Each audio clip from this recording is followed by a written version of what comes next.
stories making news in Ottawa and the Valley. Deputy Prime Minister Chrystia Freeland is on the witness list today at the inquiry into the government's use of the Emergencies Act. Freeland, who is also the federal finance minister, was the lead on the emergency economic powers used to freeze the accounts of participants in the trucker convoy protest. She's the seventh cabinet minister to testify this week before Prime Minister Justin Trudeau closes out the public hearings tomorrow. 3 of Trudeau's senior staffers are expected to take the stand after lawyers finish questioning Freeland. With the weather forecast for Ottawa and the Valley, here is City News meteorologist Jill Taylor. Fog patches dissipating this morning. Otherwise, a cloudy day for us. Our guaranteed high 2 degrees, but 2 is the average high. Cloudy through the evening, then light rain overnight. May even mix with some freezing rain before it changes back over to all rain. Gusty wind out of the west-southwest. Tomorrow's high near 4. For today, the guaranteed high 2. City News time is 10:01. The mask mandate at the Ottawa Cotton District School Board will resume tonight after it was interrupted by hecklers on Tuesday. City News reporter Chris Groys has the details. The public board's meeting was in person on Tuesday to discuss re-implementing mandatory face masks for students and staff. But after repeated disruptions and outbursts from the audience, it moved to a virtual format. Although the meeting was adjourned at 10:30 and set to resume another day. That day is today at 6 p.m. and will take place virtually as well, in the interest of safety. A statement from the board reads in part that public meetings are a part of the democratic process, and in order to be successful, all participants must feel respected by other participants. That was not the case on Tuesday night, and that is something we need to reflect upon. Chris Curry's City News. City News time is 10:02. Voting begins today for more than 50,000 education workers and whether they want to accept the tentative deal their union struck with the Ford government. QP says the 4-year contract comes with a $1 per hour raise each year. Ratification vote will continue until Monday, December 5th. Results will be released on Tuesday. Now, if the deal is rejected, QP could go back to the bargaining table and the union could give another strike notice. Is it time to give in to have an artificial Christmas tree? For the 6th year in a row, there are reports of a Christmas tree shortage, but it's one variety in particular that is in the highest demand. City News senior business editor Mike Eppel reports. So good luck finding a balsam fir, and if you do, get ready to pay for it. An easy Google search finds the Christmas tree shortage has been going on since circa 2016, all dating back to the 2008-09 financial crisis, when tree farmers weren't planting as many trees, which take on average 10 years to reach Christmas tree maturity. Combine that with extreme weather and poor growing conditions, labor shortages, and more buyers looking for a real tree, it's all driving up the cost. The Toronto Star reports tree prices have gone up and going forward continue to climb because the cost of producing the trees, well, fertilizer is up 25% this year. Transportation costs on the rise too. The balsam fir is the most popular variety because it has softer needles than the Colorado or blue spruce. Whichever variety of tree you choose, real or artificial, just remember, I find tinsel distracting. Mike Eppel, City News. I am Damilola Unime. For news anytime, follow up online at ottawa.citynews.ca. Connecting you and your community. This is the Sam Laprade Show on City News. 101.1 FM and 1310 AM. Well, good morning, everybody. We're so happy to be with you here on City News, and just maybe a bit of a scare for you. 1 month from today is Christmas Eve. I cannot believe how fast time is going. We're certainly going to be bringing lots of guests for you today, lots of different perspectives. Councillor Tim Tierney is going to be spending time with us as well. And I wanted to give a big shout out to the Carleton Place and District Memorial Hospital. They hosted us yesterday. We did our show live on location, and what an amazing day it was to learn about the new emergency department and everything happening there. So we want to say thank you so much for that warm welcome. Well, if you're like me, you've been watching very closely at this Emergencies Act inquiry. We wanted to get caught up today with Michael Kempa, Associate Professor of Criminology at the University of Ottawa. Hi, Michael. Good morning. Have you been glued to the coverage and the inquiry, Michael? Yeah, I've had it going in the corner there, but more importantly, I've been reviewing the legislation myself. And tell me what you're finding. The big thing is, Mr. Laprade, the Solicitor General, Attorney General for Canada and Justice Minister, there was only so much he could say yesterday in explaining whether or not the government met the bar for the Emergencies Act. Ultimately, he's the government's lawyer, so what he told the government is protected by solicitor-client privilege, which is a pretty serious business in law. But when we go to the original CSIS Act, we go to the original Emergencies Act, there's a huge controversy at the moment in that the government technically can only mobilize the Emergencies Act for the same reasons that CSIS can do its business of engaging essentially domestic intelligence or espionage, which is the famous Section 2 of the CSIS Act. And there's 4 reasons there. They have to do with things like organized violence against the state for a political purpose, issues to do with foreign state sponsorship of plots to overthrow the Canadian government, things along these lines, very high-level issues. The reason that we have a very high bar for CSIS doing this type of work is that they are spying on Canadians in a clandestine way only when groups of individuals pose a very serious threat to national security by those standards. In the old days, the RCMP used to do this, and they got into a lot of trouble of spying on a whole lot of Canadians who really weren't doing anything very illegal at all. So when we created CSIS, we said, these are your standards, and you have a very high bar. The government with the Emergencies Act has the same standards, but a lower bar. And that's for the reason that the government is elected. And when the government declares the Emergencies Act, it's not a clandestine secret operation. We all know about it. So same standards, slightly lower bar. That makes the government the decider, and CSIS answers to the government, not the other way around. Very interesting. And so with some of the testimony that happened, of course, yesterday, we know Chrystia Freeland is testifying today, our Deputy Prime Minister, and Prime Minister Justin Trudeau is testifying tomorrow. How do you think everything you just spoke about will come out over the next couple of days? Well, here's what's nice about the commission as opposed to, say, a civil trial. In a civil trial, they will only answer the question, is what the government did legal or illegal?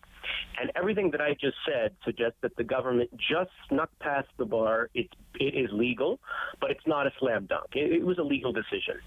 The commission goes a little further than a court would to then ask, okay, so if it was legal, was it also a good decision? Were the particular powers that the government mobilized the right things, or was there any overkill at all in what the government did? So that's when we now get to Chrystia Freeland. And the most controversial power was the freezing.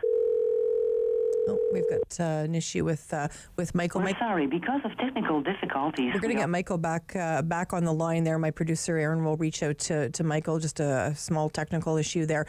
Speaking about the Emergencies Act inquiry, and we know that obviously all eyes are going to be on the inquiry today with Chrystia Freeland in the hot seat, our Deputy Prime Minister. And as Michael was just referencing, the financial piece of this, you know, the freezing of bank accounts, all of that certainly did have impact on a number of people. And we're going to be speaking, of course, about this Emergencies Act, not only today, but tomorrow as well. Michael's back with us. Hi, Michael.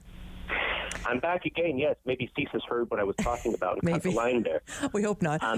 We were talking about the financial piece, Michael. Right, indeed. So that's the most controversial.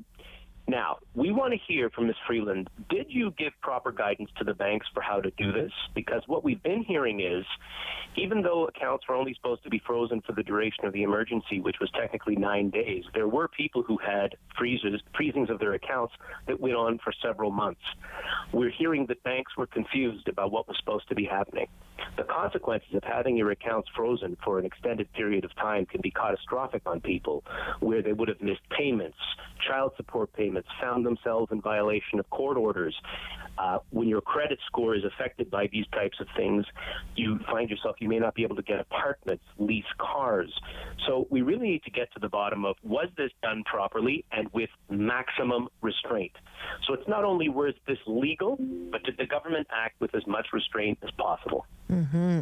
Boy, I didn't realize that that it had been months for some people. I knew certainly we saw some coverage and spoke with some individuals around that time that it was maybe a month or so, but I didn't realize months definitely, to your point, do impact people, for a long time. Right. So this is anecdotal data. This is what people have been saying, but then it needs to be confirmed through this commission of inquiry. They need to look into, is it in fact the case that people were frozen for extended periods of time, or did the government do a good job in explaining to banks what to do? We simply don't know at this time. And Michael, let me ask you this. We know we obviously saw one of the lawyers removed, Brendan Miller removed from the commission the other day because he was being disruptive. We know Chrystia Freeland is on the stand today with Prime Minister Justin Trudeau on the stand tomorrow. That type of behavior, I mean, do you think you'll see that in the next couple of days as well, or do you think that was an isolated incident? Well, Mr. Miller has now found himself subject to legal action, a defamation case brought by the individual that he accused of being an Asian provocateur with the Nazi flag and being photographed allegedly by a Liberal Party operative. So this has already now gotten him into a little bit of legal hot water. He made a mistake, which was to repeat his comments outside of the commission proceedings, so they're no longer protected statements. I don't know his motivations. I can only say in terms of fair comment, it is known that perhaps when a case is not going the way that a lawyer is pleased with for their clients to get some sort of value, they do tend to use theatrics to make a point. And this has happened in commissions of inquiry before. So I don't know what Mr. Miller's intentions are by any means. We would just hope that things would settle down for the last couple of days so that the commission can finish its important work. Absolutely. And for sort of regular Canadians like myself watching, I mean, you're a professor of criminology, you're looking at this differently. What do you think is important for Canadians to get out of this commission even before we hear those findings in February? The biggest thing is, whether it was a legal or illegal decision to mobilize the Emergencies Act, it's not going to be a slam dunk one way or the other. In other words, when we get our decision, our work is not finished. And I know that's the old professor's cliche, but we're really just getting started here. This inquiry has revealed that our policing system, our system for municipal governance and policing oversight, the ways that our provinces connect with our municipalities are just in a state of shambles. When the right personalities are in place and there's not too many pressures, it works fine. If the wrong personalities are in place and there's a lot of pressure, we've seen the entire civil chain broke down, which is why we got the Emergencies Act to begin with. We are going to have very many more protests in the years to come. This is a new phenomenon in our society that's not going anywhere. We must simply prepare our ordinary democratic institutions to manage this in a peaceable way. We can't be pulling the Emergencies Act off the shelf willy-nilly for the next couple of years. Michael, what makes a right personality and a wrong personality? Well, in a sense, if people get along on these different levels. So if you have a chief of police who likes his police services board head, and that police services board head is on great terms with the mayor, and that mayor gets along great with the premier and solicitor general of the province, no problem. If you have a group of people that have different management styles, potentially different political agendas, and fundamentally different personalities, it will all break down as soon as they're under pressure. You need to put in place systems so that it's just clear what people are supposed to do, even if they don't necessarily want to do it. So just let me give you a concrete example. If the chief of police says to his police services board, I cannot provide adequate and effective policing in these circumstances, the debate should be over. That should be a threshold where the province must automatically come in with greater police resources and critically take over the planning in that municipality, so there are no hurt feelings, no contests, no arguments. Everybody's just clear on what to do. And what about Premier Ford in terms of this inquiry? Well, we can say that he certainly has not been engaged in the process, and his line is, well, don't ask me, this was all a police matter, and the police are operationally independent, and therefore it's got nothing to do with me. Not to pick on Doug Ford too much, first of all, this is a patently false argument. Policing operations are still connected to political decision-making, and there's a long case history that establishes that. But politicians have hidden behind police independence in this way for 50 years, going all the way back to the FLQ crisis. Whenever something is pretty hot and they don't want to get involved, they just say, don't ask me, ask the police. So I'm not pleased to see it, but I'll just say it's pretty typical. We need to fix this because we can't have another 50 years of this type of nonsense. Agree, absolutely. Thank you so much, Michael, for your time today. Thank you kindly. Michael Kempa spending time with us today, Associate Professor of Criminology at the University of Ottawa. Speaking about the University of Ottawa, Chancellor Claudette Commanda is going to join us a little bit later in the show. We look forward to that. Let's talk a little housing when we come back with Dean Tester. He's a housing advocate with a local group called Make Housing Affordable. Lock it in to City News. Sam Laprade will be right back on City News. 101.1 FM and 1310 AM.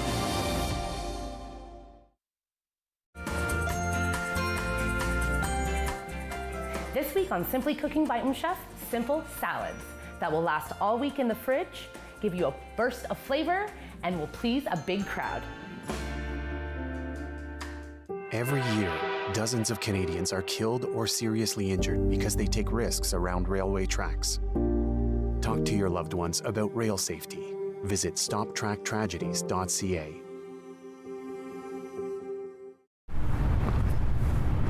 I did it. I need it. Here, I gave it.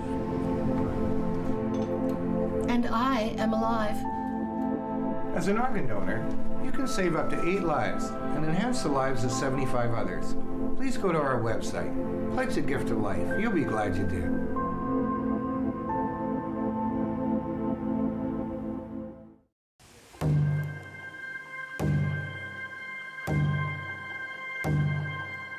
Heartbeat of Mother Earth, I feel you and embrace your warmth. I see you dancing through the trees. Your song floats on the summer breeze. Community, we come together. We are the voice of our ancestors. Thankful for how much you bless us. Feel the thunder in the drum. All our voices sing as one. Feel the power, feel the pride. Feel the drumbeat deep inside. Feel the boom, feel the bass. Let's let go of time and space. It'll make you dance, it'll make you sing. Ode Wegun, Wedok Wishin. The drum will lead you, take you far. Always remember who you are. From coast to coast, all across Canada, there's something very special going on. It's time to show your support. Time to spread the word. Time to demonstrate your commitment to safe and sober driving. Join thousands of Canadians and tie a ribbon on something or someone you love. And take the time to have a real conversation about impaired driving. Mad Project Red Ribbon. Tie it, wear it, show it, share it, live it. Find out more at mad.ca. Hi everybody, my name is Brian Aslan and I'm with the Commotions. We are performing Encore Ottawa 3 this week. Be sure to tune in.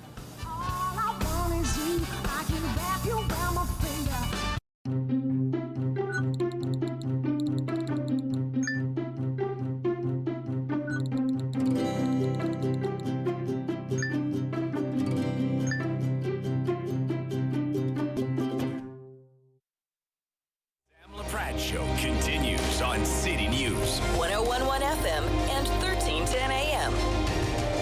Well, it certainly has been a hot topic through, I think, every election we've had in the last couple of years at the federal level, provincial level, certainly at the municipal level, and that is housing. We wanted to spend some time today with Dean Tester, housing advocate with a local group called Make Housing Affordable. Welcome to the show, Dean. Hi, Sam. Let's talk a little bit about Bill 23. Is this a good bill for us, Dean? Well, I would say that Bill 23 is definitely a mixed bag. Whether we like it or not, change is coming to our cities. We're expecting about 400,000 more people to live in Ottawa by in the next 25 years. We've underbuilt housing for decades, and we're feeling the consequences of that because we have a severe housing shortage. We need to build at least 100,000 net new homes in Ottawa over the next 10 years to get back on track. And the province looked at what cities were doing, and they didn't think they were making the changes required. So that's why we have Bill 23. And so, there's some good pieces of this. They're going to be making more missing middle housing options available, which are, things like triplexes and small apartment buildings, the things in between single-family homes and the large, apartment towers. So that's good because we don't have enough of that in Ottawa. More intensification in our cities, especially around transit hubs. That's good news. People want to live in communities where they can either walk or take the bus to work or have easy access to their community. Lowering development charges on social housing and purpose-built rentals will help us build more affordable homes. So, that's the good piece of this bill. The concerning elements, stripping important protections away from renters, taking away powers from conservation authorities to make sure that new builds are environmentally sound and flood-proof and things like that. That's definitely a concern.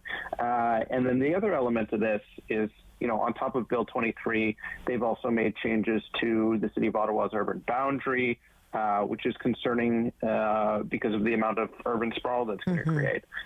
We know that sprawl is a lot more expensive than building in existing neighborhoods, and that has a property tax impact, it has a climate impact, and it has a quality of life impact. So, it's really a mixed bag. I call it a kitchen sink bill. They're trying a little bit of everything, and we're not really going to know the true impact until we see what happens. Could they not build these 100,000 homes here in this area without all of the bad sides of what you just talked about, meaning, really interfering into the conservation areas and, the development charge piece? I mean, could they not do it without that, do you think, Dean? Yeah, I think they definitely could have done more to focus on intensification versus sprawl. I also think the stripping away protections from renters especially is a huge negative. That's not going to do anything to really help more homes get built, but it's certainly something that developers were asking for. So, there's a mixed bag here. I'm not quite sure I understand why the province has picked some of the fights they have, but certainly there's a lot of good here too. And I think the building blocks are here for the city to look at this bill and say, okay, we're going to embrace the good and we're going to push back against some of the worst elements of this. And we're going to chart our own path because ultimately, it's still up to the city to make decisions on a lot of these pieces. Mm-hmm, for sure. If you were spent maybe, I don't know, a minute and a half with our new mayor, Mark Sutcliffe, what would you say to him? Well, I would say that, during his campaign, he was on the right track. He had 100,000 new units was his target for homes in Ottawa over the next 10 years. That's on the right track. He has a good plan on affordable housing. He had actually talked about the development charge piece that the province has done. He already had planned to take development charges off of social housing. So I think that's good. I think where the mayor is going to struggle is how do we fit more of these homes inside existing neighborhoods rather than outside of existing neighborhoods, greenfield developments, because there is going to be a bit of a budget crunch, right? The city's going to lose a little bit of money from the development charge piece. They're going to have a choice to make, right? You can either have low taxes, you can have good services, or you can have low density. You have to pick 2 out of 3. You can't have them all. So if we intensify our neighborhoods, we can keep taxes low and we can continue to have good services. But if we don't, we're going to see huge property tax hikes to pay for the amount of urban sprawl that's going to happen. So that's the balance that the mayor's going to have to find, and I hope we can work with him to make sure that we're getting intensification so we can keep property taxes low and protect important services in our city. For sure. It's certainly going to be interesting. What are the next steps, Dean, in your mind that, that the province and the municipality need to take? Well, so then the next step for the city is they're undergoing what's called a zoning bylaw review. This is the first time in quite a while that the city is going to be updating their zoning laws. Their first draft actually was very strong. Full credit to city staff. I think they need to go further and look at, R1 zoning, which means only single-family homes can be here. That's still about half of the city is zoned that way, and we haven't zoned a new neighborhood like that in probably 10, 15 years. But there's a lot of existing neighborhoods that are going to have to accept duplexes, triplexes, small apartment buildings, and that's the kind of gentle intensification we need, or else we're going to end up with towers on every corner.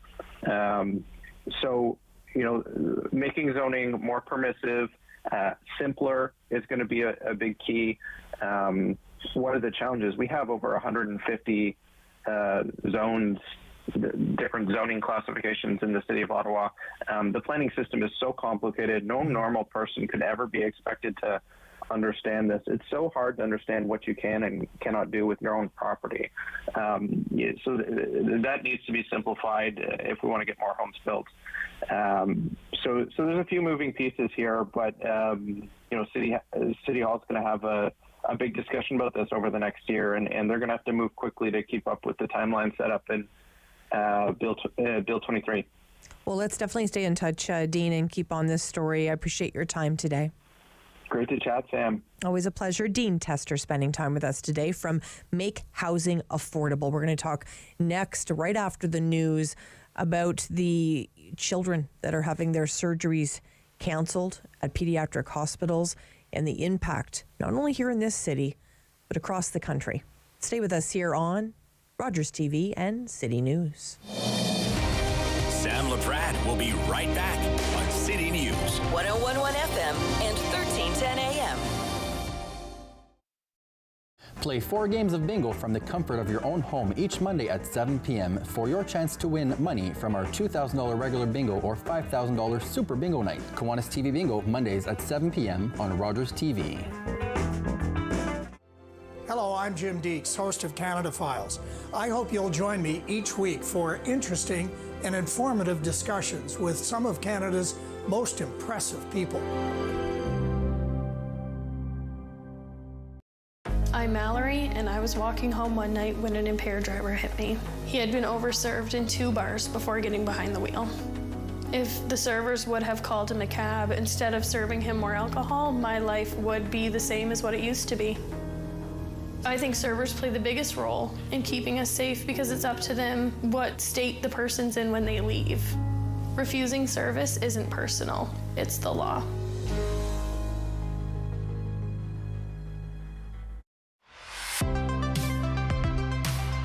After a 2-year hiatus, we are back with brand new episodes of Celebrate Ottawa starting this fall. We showcase remarkable people highlighting the city's diversity in arts, culture, sports, and nature. We will show you features that will entertain you and will even teach you new things. Join me, your host, Lila Grind, as we explore and celebrate Ottawa.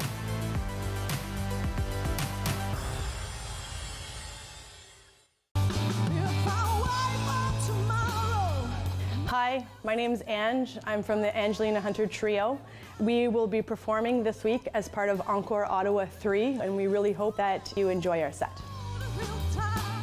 October 5th, 2014, my daughter was hit by a train. She was walking along the sides of the tracks, and it shattered her world.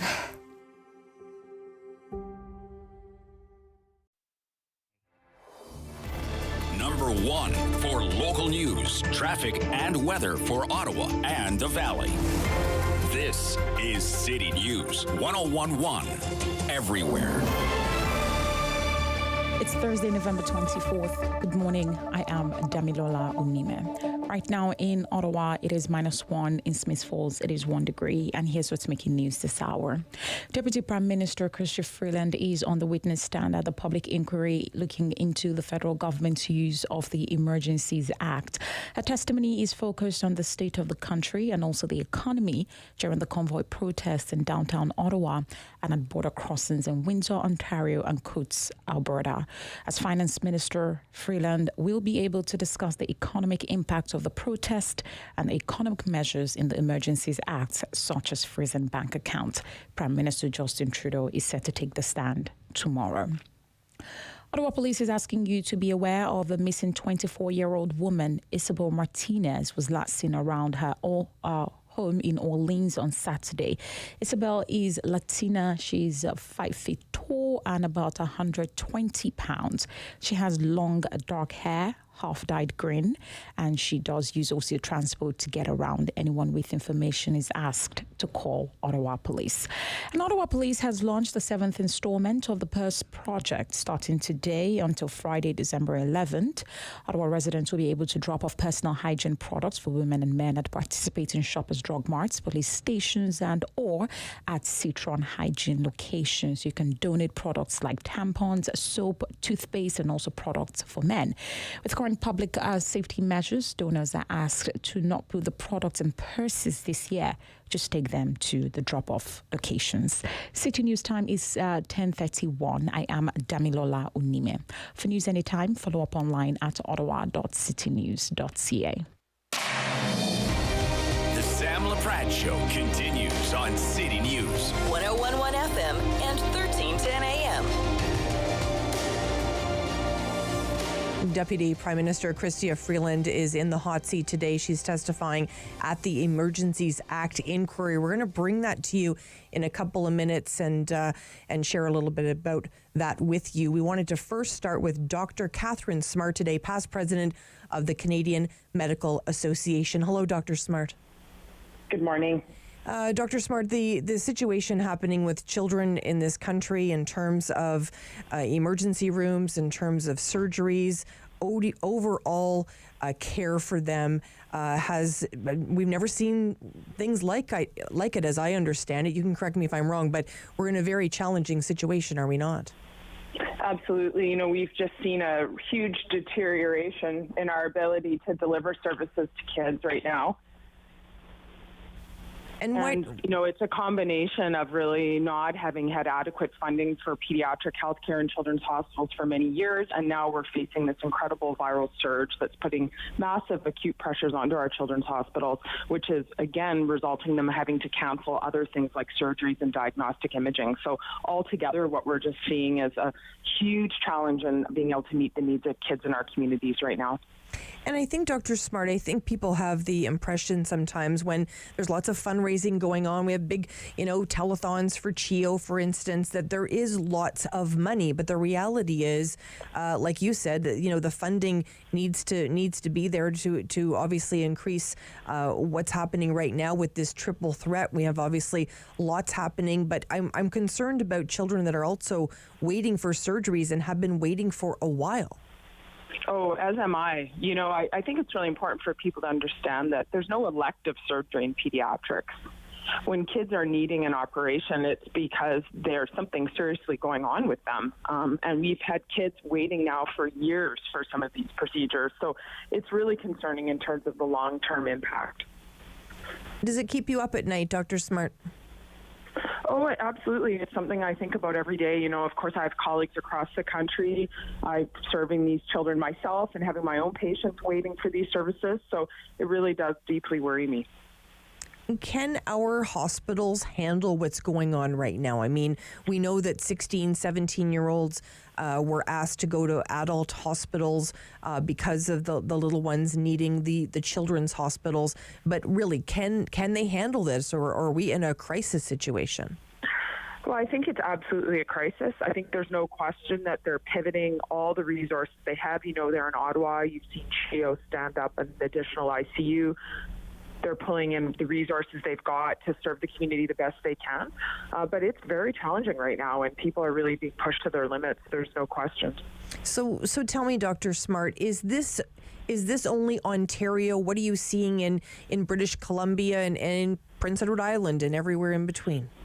No, this is the story across the country right now. You know, the pressures of the tridemic with the viral surging is happening in every children's hospital. It's also happening in community hospitals. We've got the same issues with the underfunding of children's health care across Canada. So I think everywhere there's increasing wait times for surgeries, there's huge pressures on emergency departments, there's overwhelmed pediatric ICUs. This is really every children's hospital right now. What would you say to parents that are maybe nervous about heading to a hospital, not knowing if their child's going to get the care that they need? Well, I think that you can be comfortable that if your child's very ill, people are going to do their absolute best to care for you. It's important to know where you can get good information. Most illness in children is self-limited and can be managed at home. So it's good to, get a virtual consult, talk to your primary care provider if you can. But if you're really worried and your child's in significant distress, breathing problems, dehydration, not acting normally, you absolutely should seek emergency care. And I know the people there will do their best to attend to your child. Mm-hmm. What's the solution? I think right now the solution is for people to do what they can to take these acute pressures off. So that means getting your flu shot, keeping your children home when they're unwell, masking when you're in indoor spaces. And those are all things we can collectively do right now. Also update your COVID vaccines if you haven't done that. But in the longer term, we need to lobby our government to adequately fund healthcare for children. That's the longer term solution. Mm-hmm. And what does that mean? Is that writing to our elected officials? Is that participating in a survey or a petition? What does that look like? I think the most powerful thing people can do is write to their elected officials, both provincially and federally. Let them know that as a citizen and a voter, this is a top priority issue for them and that they want to see it addressed in a real way. Mm-hmm. And I asked this question the other day of a doctor. I'd love your thoughts on it.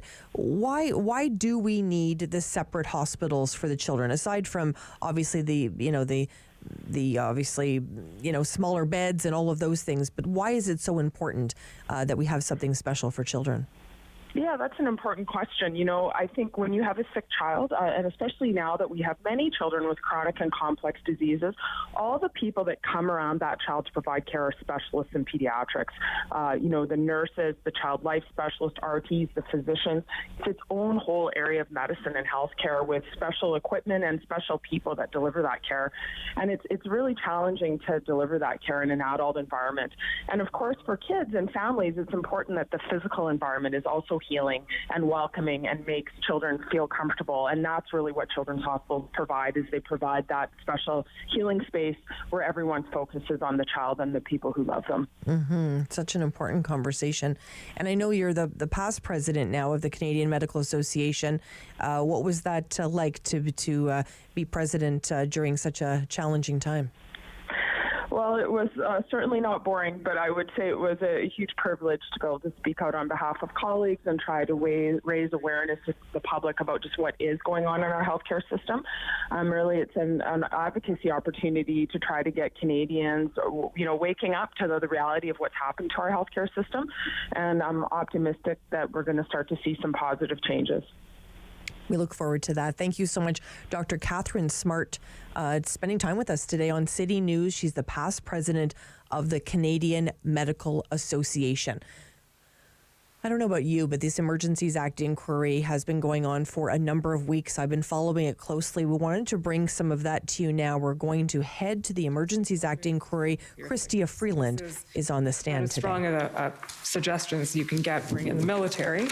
And your response, though, here is couldn't agree more with those points. We must make clear that, one, we will resolve this, and two, we won't let this happen again. So can you explain your response there? And were you agreeing there that bringing the military to patrol the border was a viable option? No. It was, look, if you look at that conversation, people raised lots of different points in their commentary, and I didn't respond to every single one. Just as in my previous exchange with Alan, Kestelbaum, our Stelco guy. I acknowledged his concern, but I didn't really address his public health measure point.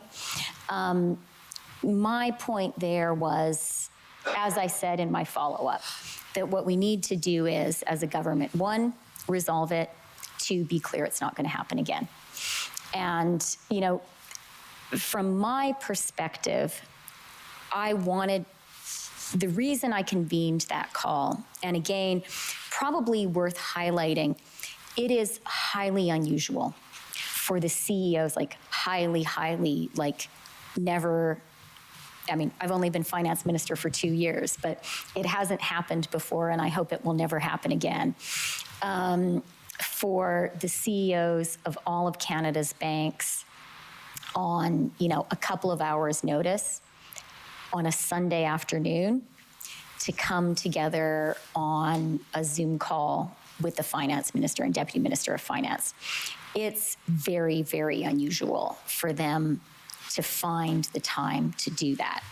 I'm right now trying to organize a meeting with them, my kind of every 6-month meeting for December.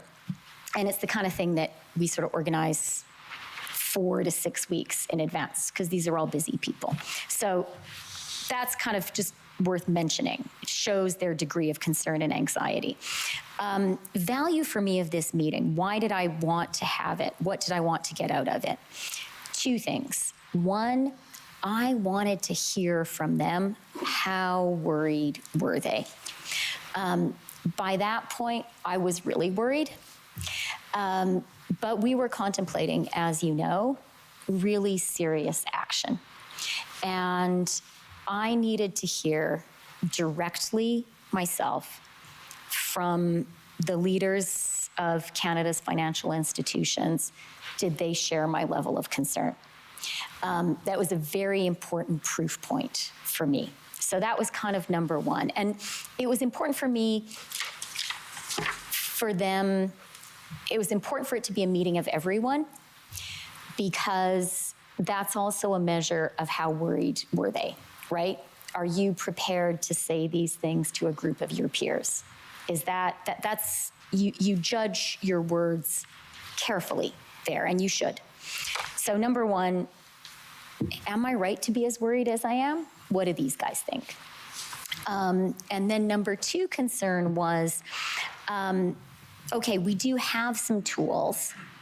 How are the tools working? The people who have these tools, who are in charge of using them, how are they finding they work in practice? Those were the 2 things I tried to get out of the call. And it was a very useful call in terms of answering both those questions. So maybe the next extract I wanted to point out goes to that second point. Mr. Clerk, can you scroll down a little bit? There we go. So this is someone saying we need court orders to act. We'd identified an individual who was an organizer who had several $100,000 move into their accounts.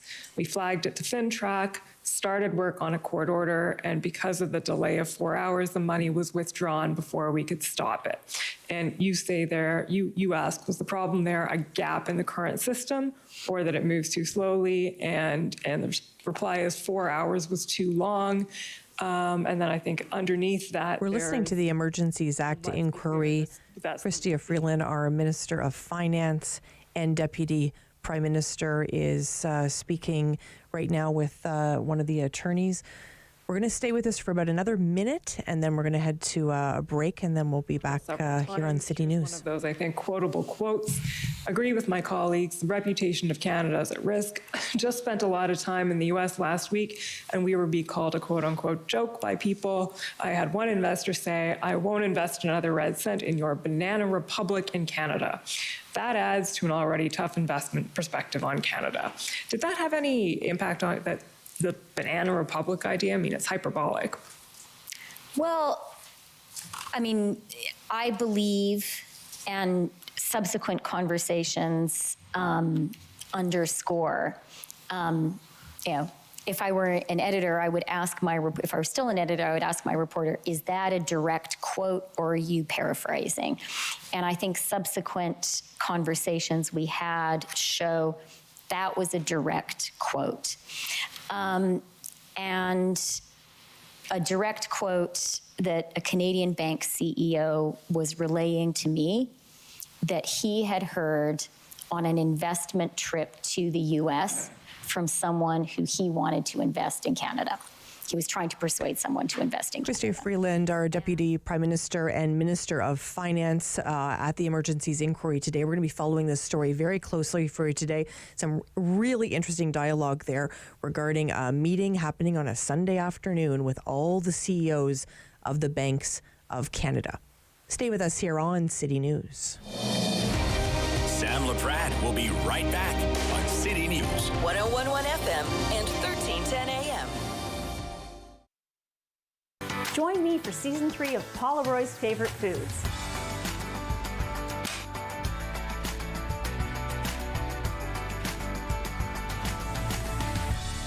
Whew, that was a lot. I think I need a nap.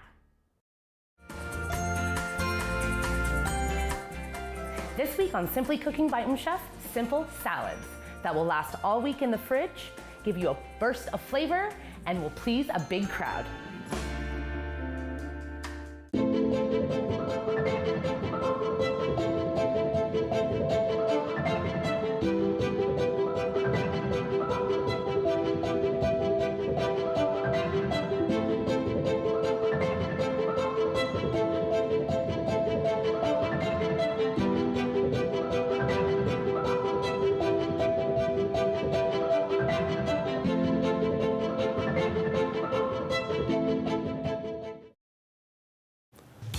On Thursday's Daytime Ottawa, we are joined by Vets Without Borders. We're going to tell you about their fantastic initiative, which revolves around Giving Tuesday. That's right, it's just around the corner, an important topic and a great way for us to raise funds for those organizations that are important to us. We'll also tell you about a group of activists who's put together an incredible documentary about violence against women. And Hospice Care Ottawa has their holiday pop-up shop. We'll give you all the details. Hi, I'm Meg from AIM Fitness, and I'm here with my buddy Fit Finley. Join us every week for Fit Over 50. We'll take you through some low-impact and high-intensity workouts designed to improve your strength and your balance. All you'll need is a resistance band, some light hand weights, and also your water bottle and a sturdy chair. Tune in right here on Rogers TV and let us be part of your weekly routine.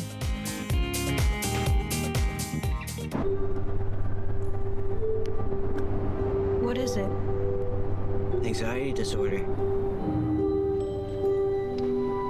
Depression. I'm clear. PTSD. 1 in 2. A flip of a coin. That's the same chance we'll experience a mental illness by the time we're 40. $1 a day can help change those odds and bring hope to those in need. Every year, dozens of Canadians are killed or seriously injured because they take risks around railway tracks. Talk to your loved ones about rail safety. Visit stoptracktragedies.ca.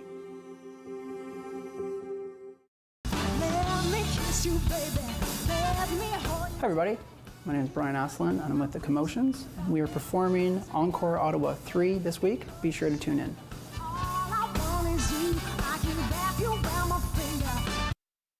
For your life. The Sam Laprade Show continues on City News. 101.1 FM and 1310 AM. Thank you so much for spending time with us. In a little bit, Councillor Tim Tierney's going to join us. We want to find out what he predicts for the next 4 years of this new council. We're also going to spend some time today with Susan Ingram. She's the Executive Director of Big Brothers Big Sisters Ottawa. They certainly have some interesting things to chat about. And Claudette Commanda, Chancellor of the University of Ottawa and a local Algonquin elder, is going to spend time with us as well. I was just with Claudette the other day and it was so lovely to get caught up with her. We wanted to connect with Melanie Drummond today. And Melanie, of course, is with the Toasty Toes, and she's the campaign director. How are you, Melanie? I'm doing great. How are you? Good. Melanie, tell us a little bit about Toasty Toes. Toasty Toes is a wonderful campaign that was founded by Rebecca Fitzgerald in about 2020. For the last couple of years, we've been collecting new pairs of warm socks and funds to help those at risk of homelessness here in our region. And how can people get involved with Toasty Toes? So people have been getting involved in many different ways. They've been starting their own campaigns. They've been doing collection boxes in their businesses or at their schools. Also, there's a website. If you go to our Twitter page at Ottawa Toes or at our Instagram page, Toasty Toes Ottawa, there's a direct link that would lead you to the Canada Helps website. And then so you can donate funds or you can collect socks. And if you decide to do a campaign, you can reach us at toastytoesottawa@gmail.com and we can arrange for pickup. And what kinds of socks are you looking for? Are you looking, obviously, the whole idea is to keep feet nice and warm. Are you looking for wool socks? Are you looking men's, women's? That's a great question. So we're looking for any socks. Warm socks are definitely much better. Wool socks are probably ideal. So we're looking for men's, women's, and children because it goes to anyone in our region. There are a larger number of requests for men's socks, but we will take all socks that are nice and warm to keep our residents safe and warm in these cold temperatures. So important, Melanie, and we're so grateful that you wanted to share this with us today. And how are people reaching out to you? So a lot of people are reaching out through Instagram. They're also reaching out through all means of communication, actually. Like, even I've received a lot of emails of people saying, hey, how can I help? What can I do? And even this morning is how can I donate? So it's been wonderful. The outreach is great, and our campaign runs until December 10th. Some people are running until December 16th. So if anybody wants to help or donate, that would be amazing to reach us in those ways. I'm thinking it would be great for, maybe a bunch of youth to get together and do something, or, I'm thinking maybe there's people listening right now that are looking for those ideas to, to really recognize the holidays with giving back. And there might be an office that is looking to do this and get in touch with you, Melanie. So I'm hoping we've made some connections for you today. I appreciate it because you know what? It is so wonderful because we really do underestimate the value of a new pair of warm socks. And a lot of people don't ask for the basics, right? Like, we donate jackets, we donate a lot of other things, but we don't think about donating socks, which is one of the most needed things in our community. Absolutely. Toasty Toes it is. Thank you so much. Melanie Dumont joining us today. She's the campaign director for Toasty Toes. Thank you, Melanie. Appreciate her time today. We wanted to get caught up today with Councillor Tim Tierney. Hi, Councillor. Good afternoon, Sam. Thanks for having me on. Good. I know how busy you are, so we'll just keep you a few minutes. What are you hoping for the next couple of years, Tim, in terms of this council? There's lots of obviously items to address. What are your goals? Well, I think we definitely have our homework cut out for ourselves. I don't think it's a secret. We really got to focus on, we're still in recovery mode from COVID, costs are up, so it's going to be a lot of challenges, but from what I'm seeing, Sam, even we took a little field trip with some of the new councillors to check out OC Transpo. There seems to be a good vibe amongst this council, and I'm very hopeful that we can continue this and work together and make sure we do the best things for the citizens of Ottawa. Absolutely. How are you feeling about Bill 23, for instance, Tim? Yeah, there's lots of discussions. I get the intent of it, but I think there's aspects that are overreach. And, there's going to be a lot of discussion over the next few days, I'm sure, by many. I see it on Twitter, social media, are pretty worked up about it. But at the same time, the end goal is to get housing built, make sure our municipalities keep working well together. So I get the intent, but I think there's still more discussion to be had.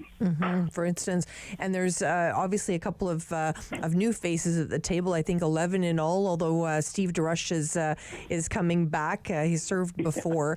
What's it like to sort of meld these two groups together? People that have been around the table for a little bit together, and adding those fresh faces. How do you work together? It must be an exciting time. It actually really is. I've been hanging out at City Hall, in real life, chatting with people around Councillors Row. Something that's been missing for, 2.5 years. And it's a really good buzz, not only amongst the councillors, but the councillors' assistants. And that's important because we all have to help each other out. When you get an office, you literally have an office. and you have to pick your computers, you have to pick your staff, you have to find out where the washrooms are. It's a learning experience for everyone, so we're all helping each other out, and I really like the vibe we're seeing so far. We were speaking with your colleague, Councillor Matt Luloff, yesterday, Tim, about, all the different chairs and committees. Are you vying for something specific this time around? I've indicated to Mayor Sutcliffe some of the committees I would be certainly interested in chairing. I've been a long member of council that knows the legislative rules, and I find balance when it comes to committee chairing in itself. So certainly I would take the opportunity, but we'll have to wait and see. The mayor has a big task ahead, striking a nominating committee, getting all councillors to agree on who's chairing certain roles, and then we have to get right into the budget, right out of the gate. We know that obviously Dr. Vera Etches and her team have been very busy, lots of debate and talk about masking, no masking. How do you feel the city's doing in terms of, all the challenges we face at the Children's Hospital and all hospitals, to be honest? How do you think we're doing in terms of COVID-19? Yeah, so we're talking about a couple of different things that we've heard over the last couple of days between COVID. Clearly, it's still not over, but at the same time, it's the respiratory viruses that seem to be really impacting a lot of people. Again, it's not mandated masking. People have to make those decisions. I personally have rearranged some of my community events that would be indoors and pushed them a little further into January. Just because I want to see those numbers drop as well. But again, it's a personal choice. It's not mandated, but we all have to work together to get those numbers lowered within the hospitals for certain. Now, I don't want to startle you or anything, Councillor, but 1 month today is Christmas Eve. How are you feeling about that? Yeah, well, I guess we'll have to wait and see and do our best. But if that's a good segue to a good outdoor event this Saturday, 6 p.m., it's the Christmas Parade of Lights. I'm personally attached to it because I think the East End is better than Fairhaven or Canada. I think we have a terrific parade, and I invite everybody out at 6 o'clock to line the streets of St. Joseph Boulevard and check out the fun. Well, see, you're just such an ambassador for your community. I see what you did there. You dodged the question. That's okay. It's all good. Councillor, I really appreciate it, and all the best for a successful parade. Thanks so much, Sam. Really appreciate it. Always a pleasure. Councillor Tim Turney spending time with us today. Obviously, that new term of council, we're all watching very closely to see what's happening there. We're going to be speaking with Dave Korzinski. He's the research director for the Angus Reid Institute regarding some surveys they did recently regarding abortions. We're going to be spending some time with him today. We're also getting ready for Lunch with Sam. We're going to be feasting on those top news stories of the day. You won't want to miss it. Lock it in to Rogers TV and City News. Sam Laprade will be right back on City News. 101.1 FM and 1310 AM.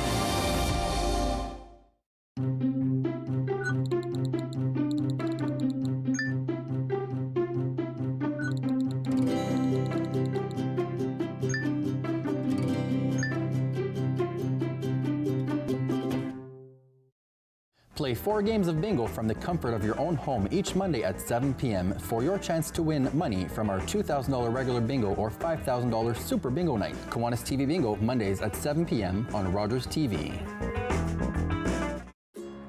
It's closing time, and you stayed out longer than you planned. So now you can't drive, and the buses have stopped running. You could always call your girlfriend. Or maybe your roommate? What about your best friend? You could just dial 1-888-TAXI-GUY or use the Taxi Guy app. The call and the app are free, and they both connect you to a local cab company to bring you home safely. Visit arrivealive.org to find out more. Arrive Alive, drive sober.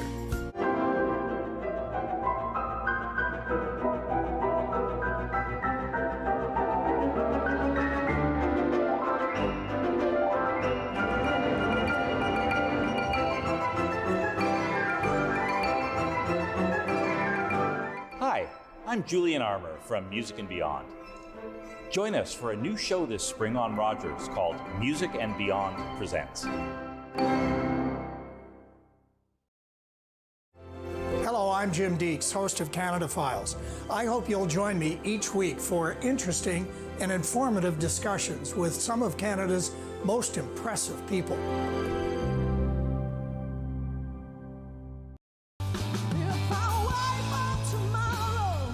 Hi, my name's Ange. I'm from the Angelina Hunter Trio. We will be performing this week as part of Encore Ottawa 3, and we really hope that you enjoy our set.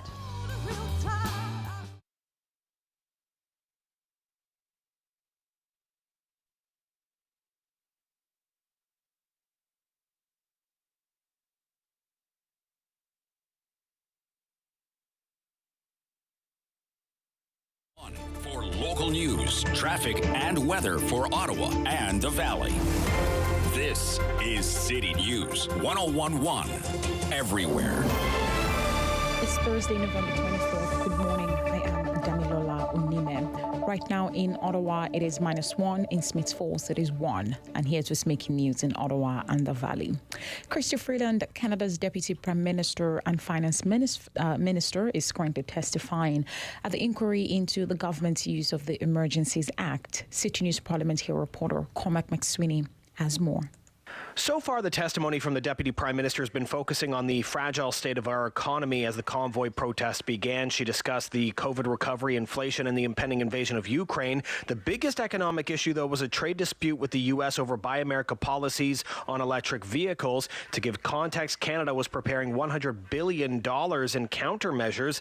And Freeland says the border blockade meant the White House started seeing vulnerabilities with Canada as a trading partner. She says that's a problem. Because there are plenty of Americans, both Democrats and Republicans, who would love any excuse to impose more protectionist measures on us. After Freeland, 3 of the Prime Minister's senior staffers are expected to take the stand.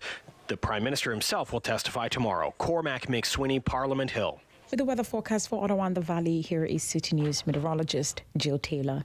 Fog will dissipate this morning, but overall a cloudy day. Our guaranteed high 2 degrees. Tonight, cloudy this evening. Get into some light rain overnight. May even mix with some freezing rain early Friday morning, so heads up for that, but should change back to all rain and gusty wind tomorrow. For today, the guaranteed high +2. City News time is 11:02. Ottawa's Public School Board says a debate on whether to require students, teachers and staff to wear masks at all schools and board facilities will resume virtually this evening. City News reporter Chris Curris has that story. This comes after there were, quote, concerns about the safety of trustees and the public during that meeting earlier this week. The Ottawa Carleton District School Board announced trustees will hold a public meeting on introducing a mask mandate at 6 p.m. tonight, and the public will be able to watch the meeting online. Dr. Neely Kaplan-Mirth introduced a motion to reintroduce a mandatory mask policy for students, staff, and teachers on Tuesday, and the board met for 4 hours, but the meeting was marred by interruptions and heckling from the crowd, enough that Ottawa police were called.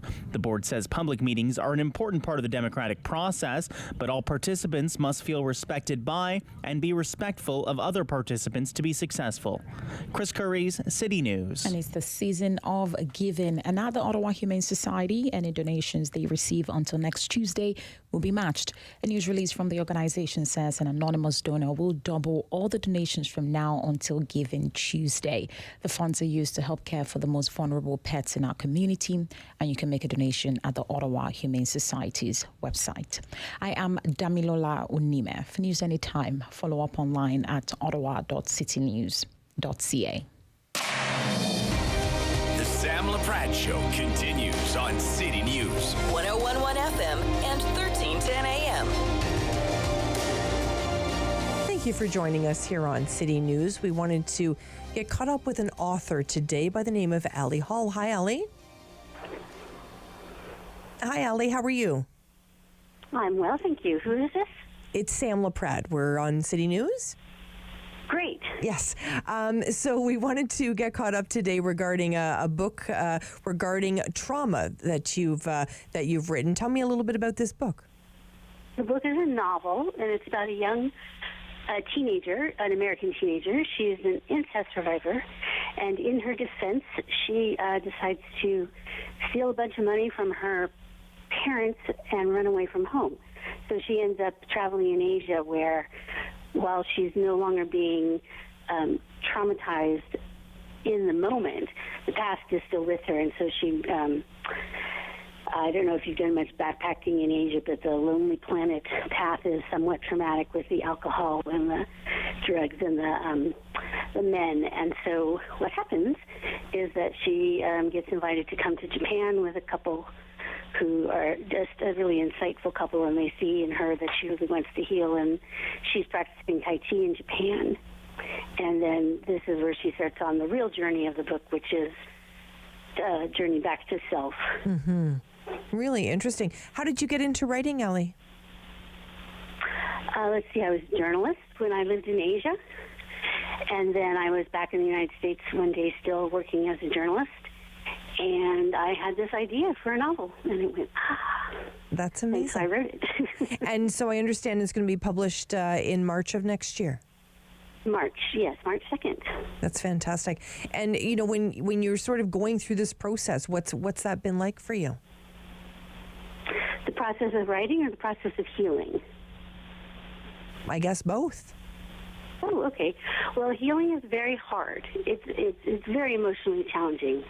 And to say it's emotionally challenging that's the understatement of the decade. It takes everything, because anybody who truly understands that they have been traumatized by the people that are supposed to care for them has to really reorganize their whole thought process. Right. Around their life, really. Mm-hmm. And so I did not think of writing a book at all in any way. I would say 5 or 6 years into my own healing process, suddenly I had this idea. Because I had lived in Asia. I do practice Tai Chi. I am a survivor. And it all kind of came together, and I was like, oh, that would be a great book. For sure. And so while the emotional awarenesses are definitely mine, the story is it's fiction. Oh, it's so interesting. I look forward to it, Ali. Thanks so much for spending time with us today on City News.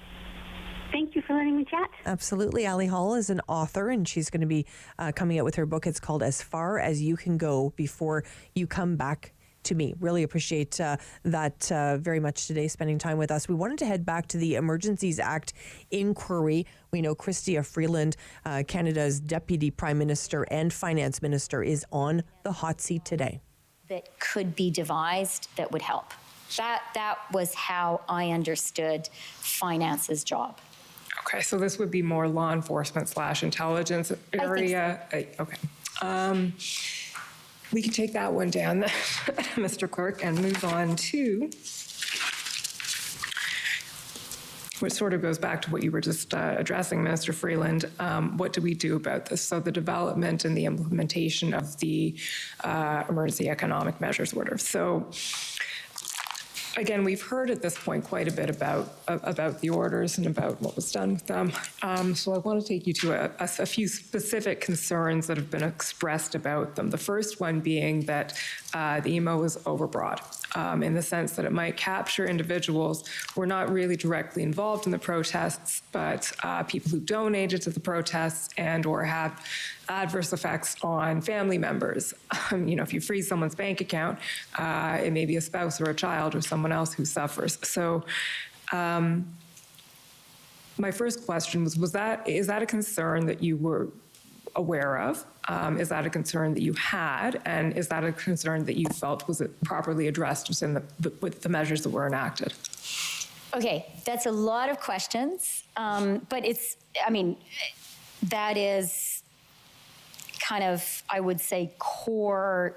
You're getting at some core things we grappled with beforehand, during the time the measures were in force, and in our reflections afterwards.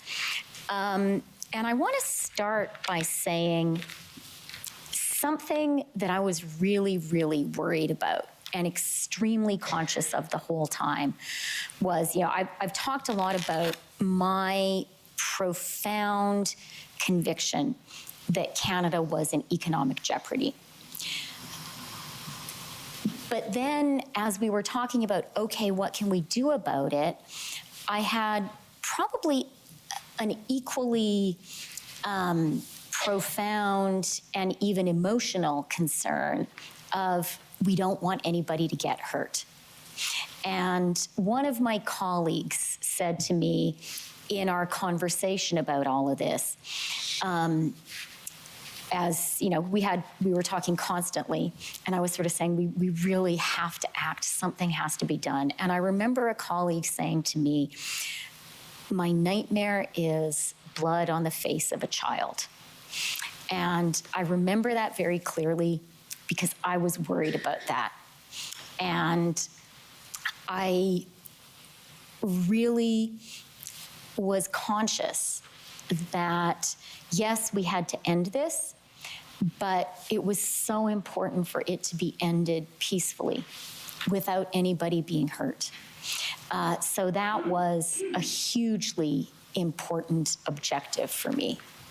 I didn't want to be a person responsible. We're just listening to Chrystia Freeland, Deputy Prime Minister at the Emergencies Act inquiry. Have heard by now there were reports of children would actually get hurt in our efforts to protect the country. That was wrong. And I felt so strongly we had to look for ways to resolve this. Yes, that was urgent, but not physically hurting anyone. And look, especially not a child, but anyone was a really key objective for me. So that was one key thing. And that was a consideration that very much shaped the development and use of the financial measures. From my perspective at the time, and also with hindsight, a virtue of these measures was no blood on the face of a child, no physical coercion required. And I thought that it was good that we came up with a way of creating some economic incentives for people to leave. So that was a very important consideration. And a second really important consideration in this question, right? I think you're asking exactly the right question. It's the balance, right? I've talked a lot now about why it was such a big problem, why I think we needed to act. Are your actions kind of appropriate and proportionate? And I would say the other thing in my mind there was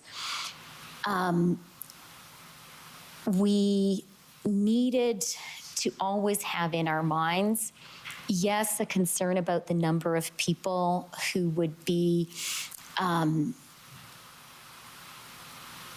restricted by these measures, but that always needed to be balanced against an awareness of the number of people who would be protected by this action. So those were the things that I chiefly had in mind.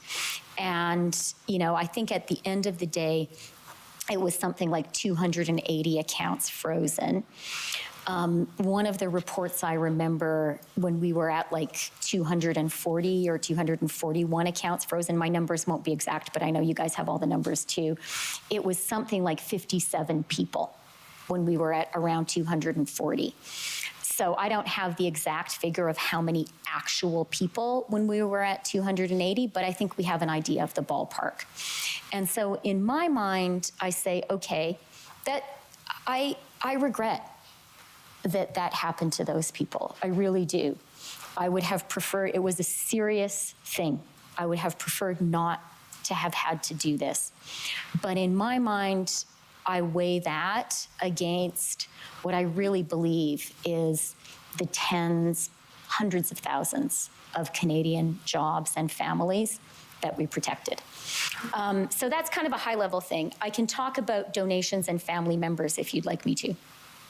Sure. I mean, what I was going to ask you, and maybe this will lead into it, but would it be fair to say then that if it's put to you, someone is at the protest in Ottawa and gets a call, you got to come home, they've frozen the account and I can't pay the grocery bill.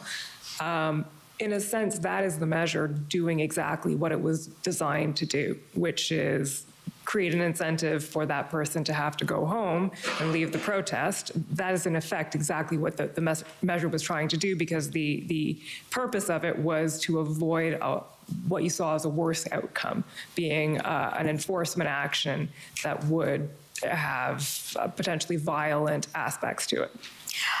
I wouldn't quite go that far.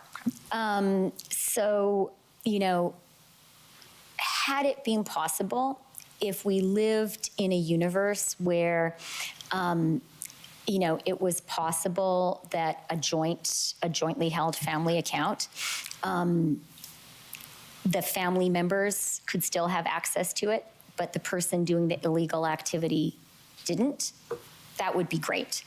But that's not how these accounts really work. So the intention was not to create any incentives on people who were not personally choosing to engage in this illegal activity. I accept that may have happened to some people, but that wasn't the intention. The intention was... We're listening to Chrystia Freeland, Deputy Prime Minister and Minister of Finance, talking about the Emergencies Act and the financial implications of freezing those bank accounts. We're going to be staying with this story all day. We want you to stay with us here on City News. Sam Laprade will be right back on City News. 101.1 FM and 1310 AM. October 5th, 2014, my daughter was hit by a train. She was walking along the sides of the tracks, and it shattered her world. Join me for Season 3 of Paula Roy's Favorite Foods.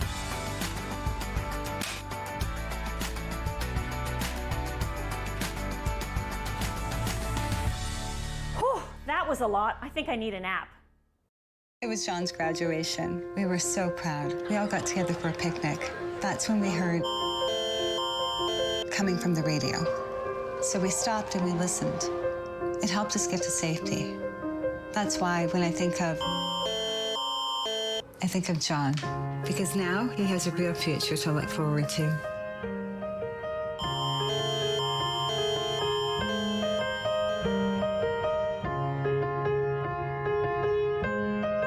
All I wanted was to see a movie.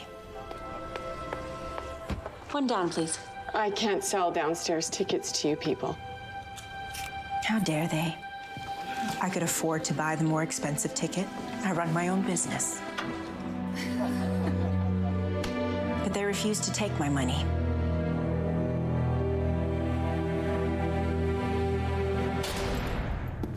They left me there all night. On what charge? They said I didn't pay the theater tax. But it was really about color. Sister Desmond, appeal this conviction and your community will stand behind you. Do you have any idea what this will do to us? So what are you going to do? Make it right. Viola Desmond's case inspired Nova Scotia's civil rights movement. She was pardoned 63 years later based on the injustice of her conviction.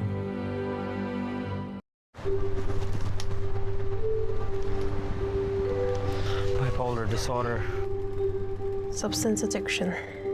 Bulimia. OCD. Want to swap? 1 in 2, a flip of a coin. That's the same chance we'll experience a mental illness by the time we're 40. $1 a day can help change those odds.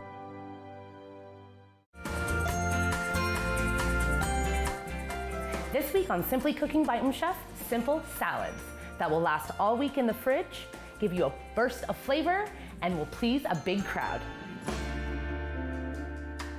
Every year, dozens of Canadians are killed or seriously injured because they take risks around railway tracks.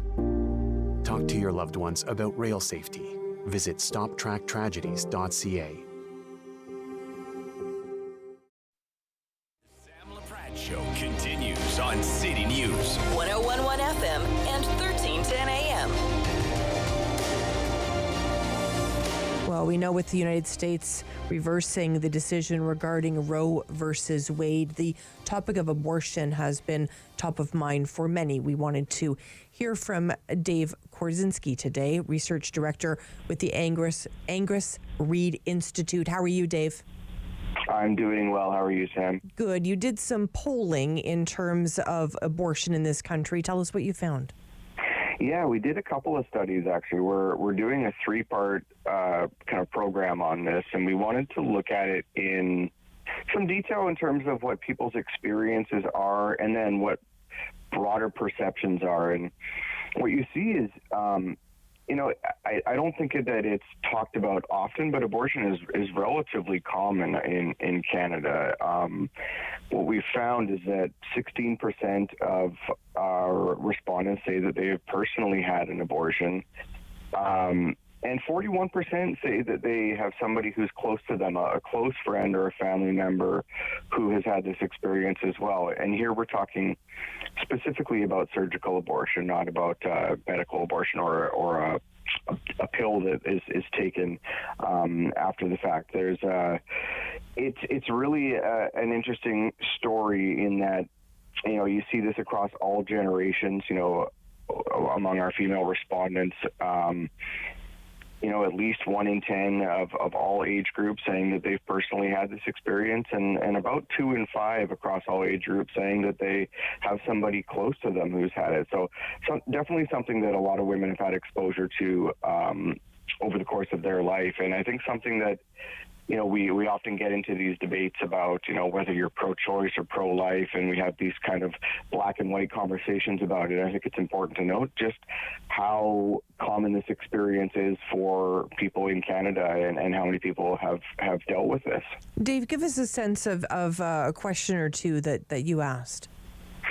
So outright, we asked, we give people an opportunity to say, I'm not comfortable talking about this, which I think is important. So if people are comfortable kind of proceeding with the conversation, we ask them about whether or not they've had this experience, whether a close friend or family member has, and also whether they've had an unplanned pregnancy that they had carried to term. 15%, so about the same number who say that they've had a surgical abortion, say that they have actually carried an unplanned pregnancy to term. What we then did was ask them, if you've chosen to go the route of having an abortion, how easy or difficult was it to access this procedure? 16% of respondents say that they had a difficult time, and I think that's an important number because as we're having conversations about post the Roe v. Wade being overturned, a lot of people in Canada are looking at the level of access to this procedure. There are some areas of the country where this is very difficult to access. Rural areas, First Nations, Indigenous individuals have higher levels of difficulty accessing this. And after we asked that, we also just said, how did you feel about this decision? Again, you can have the option to say, I don't want to say this is very personal, but giving people the opportunity to say, how did you feel about this? And 2/3 say that this was the right decision to end their pregnancy. They say that they have no regrets. 3 in 10 say that it was the right decision, but they still have, there are some regrets. They look back and they don't feel 100% comfortable with how it played out. So largely, people who have chosen to have this procedure feel good about it, don't have any real regrets, and it's just something that they look back on and say, I made the right choice. Mm-hmm. And where can people sort of view some of the results of this? Well, we've got our website, angusreid.org, and we actually went a little bit further today in our second release and asked people, just aside from personal experiences, how do you feel about this? And you really get some interesting responses. And, half of respondents say that they're completely pro-choice. Just 8% say they're completely pro-life, and 2 in 5 say that they're somewhere in between. So we asked those people to kind of define that, and that's all on angusreid.org, and we'll have a third study coming out looking at some of the policy perspectives next week. Let's follow up, Dave, on this. I appreciate your time today. Yeah, no problem. We can talk about the other parts next week, maybe. Look forward to it. Dave Korzinski spending time with us today, Research Director at Angus Reid Institute. Thanks so much for tuning in, of course, to City News and for watching us on Rogers TV. We do appreciate it very much. We wanted to connect with Susan Ingram today, Executive Director for Big Brothers Big Sisters Ottawa. Hi, Susan. Hi, Sam. How are you? Good. Very big week for you. Had your big breakfast. I was so happy to be there on Tuesday and raising some money for connecting all of those young people with mentors. Yeah, it was an amazing morning. Very inspiring. Very feeling really great coming out of that breakfast, hearing all of the stories from your co-host Gemma and talking about her big sister. And we're on our way to $50,000 raised, so we're very excited and very thankful to everyone's support. Well, that's wonderful, Susan. I'm happy to hear that. And we were all meeting at a very unique location, which was Thrive on Maryville Road, right in that Emerald Plaza. And we had breakfast where there's this great shop. Tell us all about this shop. Right. So Thrive Select Thrift is our new thrift store that we opened September 17th. It is a secondhand clothing store, and it is something we've been wanting to put in place for the last 6 years, and we're thrilled that it's now open. We are at Emerald Plaza, 1557 Maryvale Road, and very excited to be going into our very first Black Friday weekend event. And it's really all about, Thrive is really all about helping to raise funds for our mentoring programs, and all proceeds from the Thrive Thrift sales are coming right back into Ottawa's mentoring program. Well, that's wonderful. And I know, obviously, everyone's, those people that are looking to do some shopping. It's Black Friday tomorrow. We're wishing all of our friends south of the border a happy Thanksgiving today. What's happening for Black Friday? So for Black Friday, we have a special fill-a-bag for Black Friday event, starting today through to end of day Sunday. You can fill a medium bag for $30, and you can fill a large bag for $55. Wow, that's amazing. And the only exclusion, is the accessories and shoes.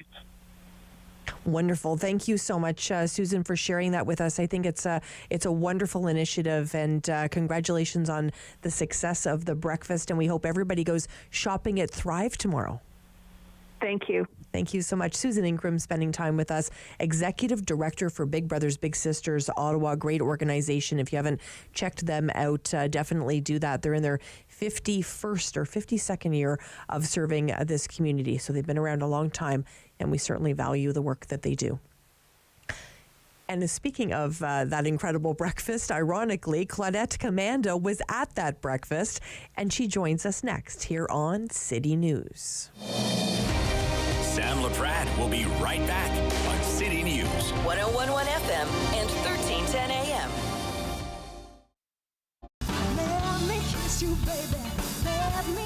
Hi everybody, my name is Brian Aslan and I'm with the Commotions. We are performing Encore Ottawa 3 this week. Be sure to tune in.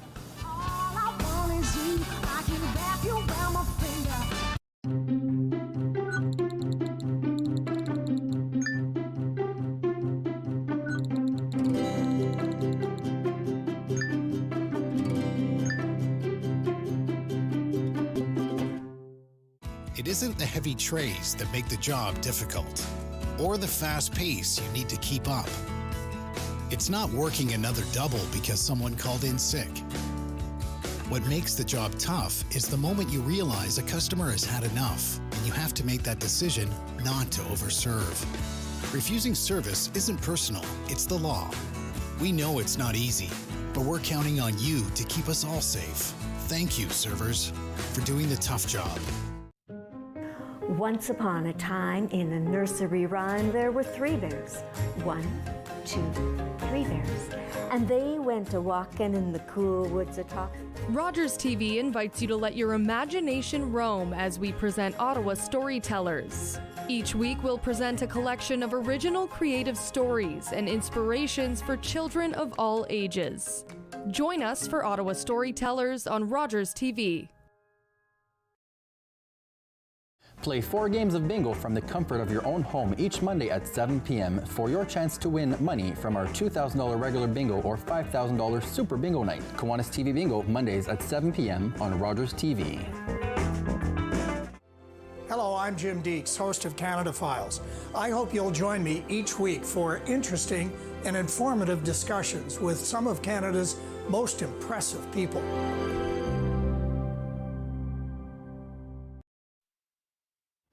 Number 1 for local news, traffic, and weather for Ottawa and the Valley. This is City News 101.1 everywhere. Thursday, November 24th. Good morning. I am Damilola Unime. Right now in Ottawa, mostly cloudy, 0. In Smith Falls, it is 3. And here's what's making news this hour. Finance Minister Chrystia Freeland says the economic threat to Canada escalated exponentially when the trucker convoy protesters blocked key trade hubs between the U.S. and Canada in early February.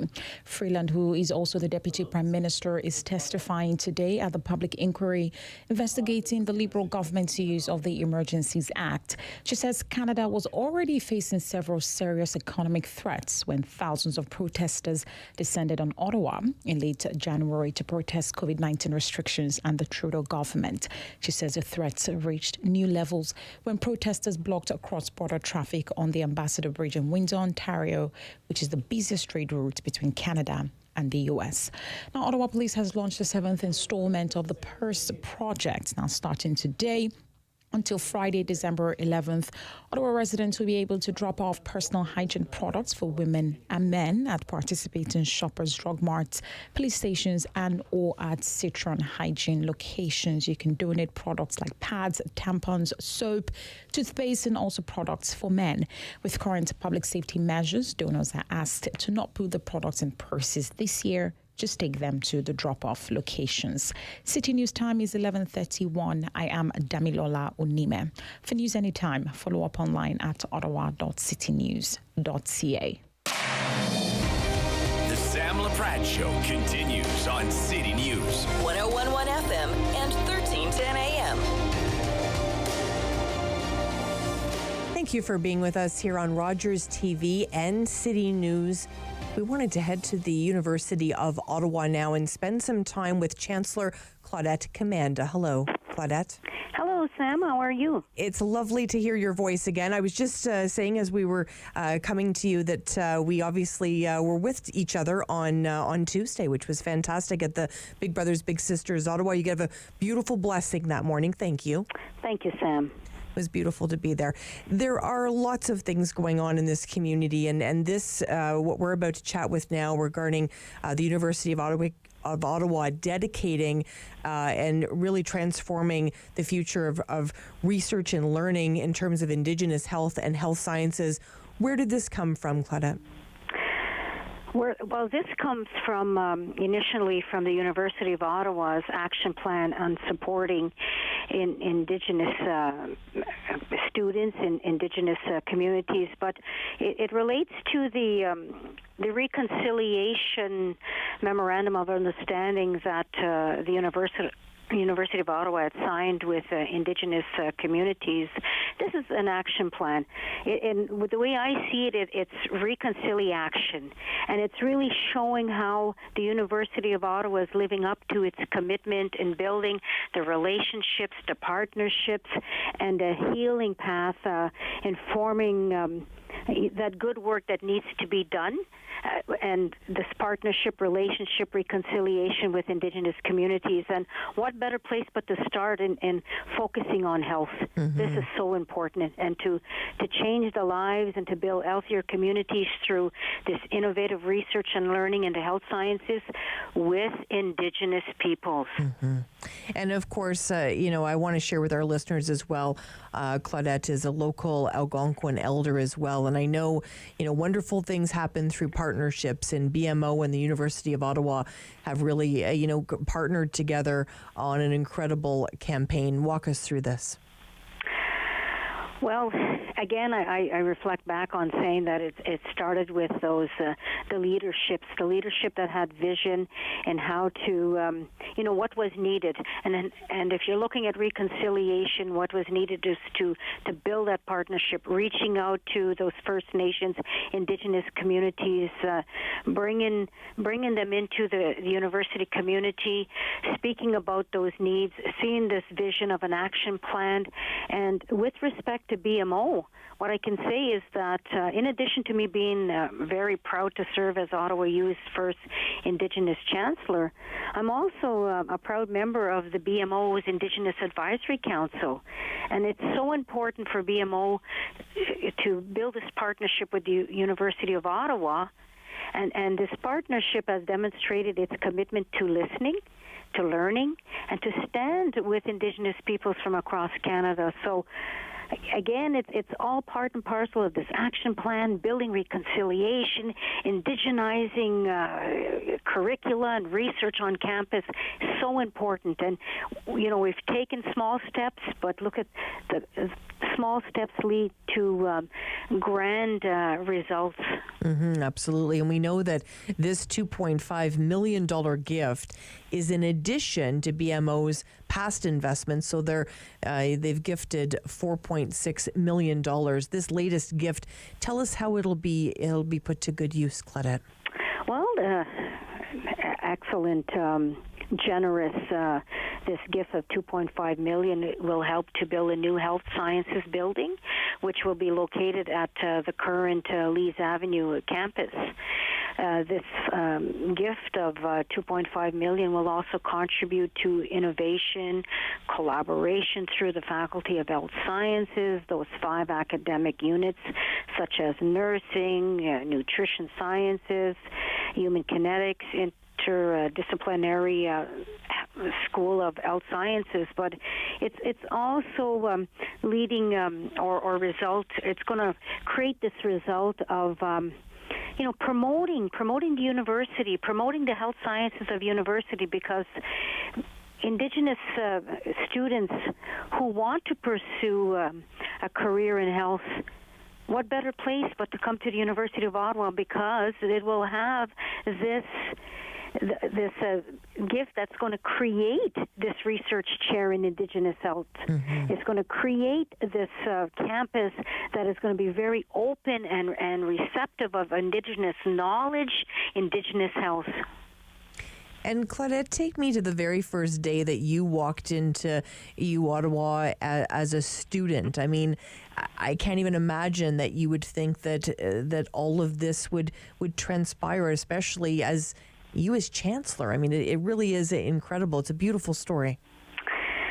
Indeed it is, Sam, and thank you for asking. And I do remember that so clearly, and that was January of 1987 when I began my undergrad studies at the University of Ottawa. And I specifically remember walking down what's called University Street. And I looked at all the buildings, and I said to myself, I'm a student here. I am here to acquire an education. I will take this education. I will go back home. I will put it to good use. And never did I ever. The thought never crossed my mind that one day I would be a chancellor. That one day I would see these great things happening with respect to Indigenous peoples. However, I did say to myself, and I did promise, I am a student here. I'm an Anishinaabe student here in my people's territory. I'm committed to education, and I want to find out what this university is all about with respect to Native students, Native education. And I did. I went out and I scoped out every faculty and every student services, like, what do you have here for Native students? And of course, at that time, no one knew what I was talking about, and there was just very few of us, and basically no program and services. But we built it. We built it together, and here we are today. I'm the first Indigenous chancellor, and I'm so proud of this because it's the university that I love, and also The University of Ottawa is an Algonquin people's homeland, and I am Algonquin. And I'm so proud, too, because of when people have vision, they have passion. And with passion comes that enthusiasm to have dreams and to make those dreams and aspirations become a reality, and then reaching out and working with building partnerships to build the best that can be, because at the end of the day, it's about community.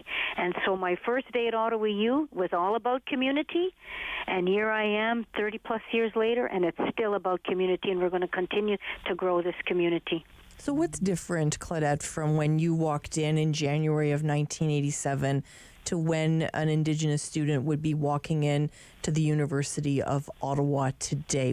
How different is that experience? Oh, so different.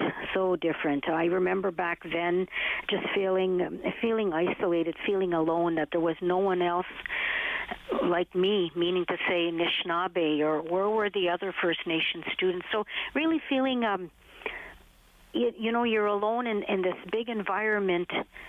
And does anyone know who I am? Does anyone know who my people are? Does anyone here know about the history of this university or this history of the city of Ottawa? Now, today, I can tell you what I feel when I walk to the University of Ottawa or walk through the University of Ottawa. There's a sense of belonging now. A sense of belonging, and there's that appreciation of Indigenous students, and there's a recognition of Indigenous peoples and histories and wisdom and knowledge. But it's so inviting, it's so open, it's so welcoming, because back in my day we didn't have an Indigenous student center. We didn't have Indigenous curricula. We didn't have those champions on campus that were promoting Indigenous students. Right. But today it's so different. We really see and I contribute this to all those great leaders of the past who advocated for Indigenous programs, Indigenous service, advocated for Indigenous students. And I was one of them, and there were many others as well.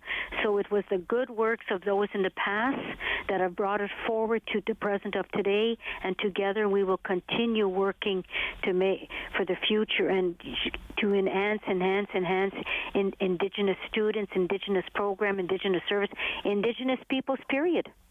Are we making way when it comes to the Truth and Reconciliation Commission report? Do you think every day those steps are being taken, or do you find there's one step forward and one step back?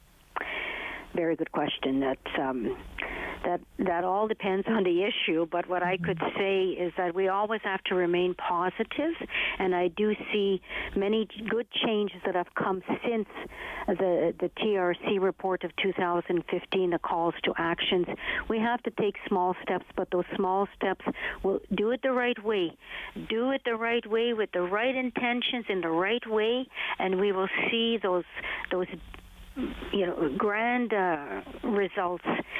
We have to work at this every day, and my belief is, with respect to the calls to actions or reconciliation, it is a responsibility, and we must walk it every day to continue making positive, good changes that will benefit.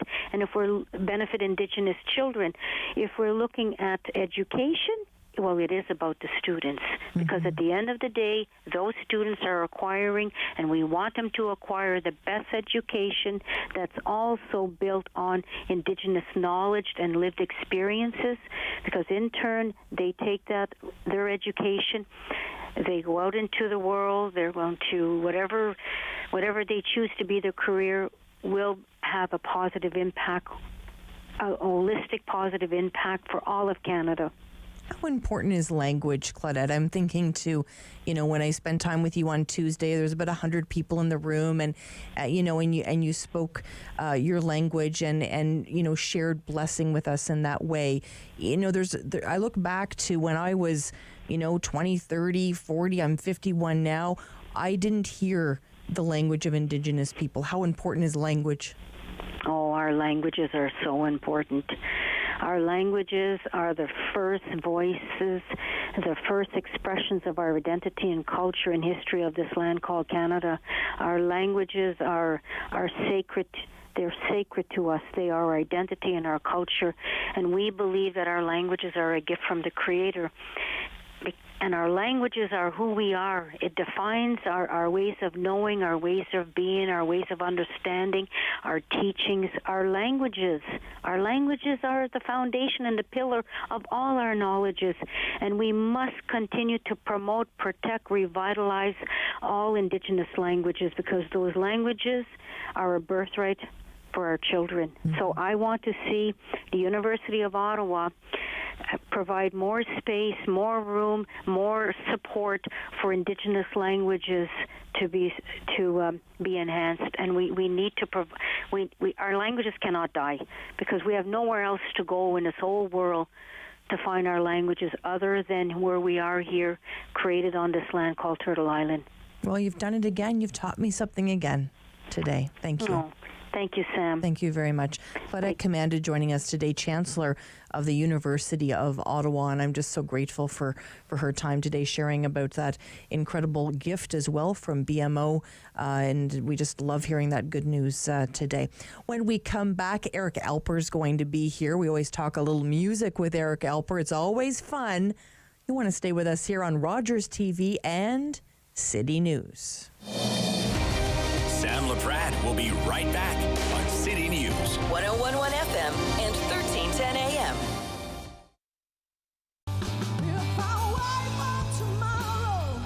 Hi, my name's Ange. I'm from the Angelina Hunter Trio. We will be performing this week as part of Encore Ottawa 3, and we really hope that you enjoy our set. October 5th, 2014, my daughter was hit by a train. She was walking along the sides of the tracks, and it shattered her world.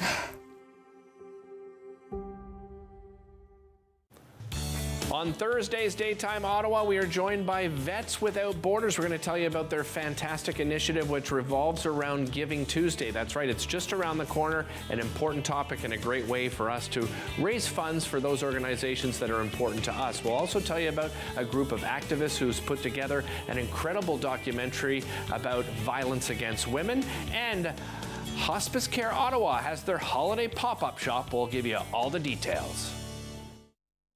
After a night out with your friends, there's always options for getting home safely.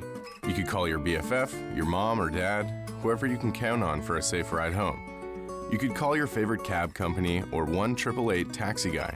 Or you could use the Arrive Alive smartphone app to help you choose your ride. Be it a friend, transit, or taxi, getting home safely is app easy.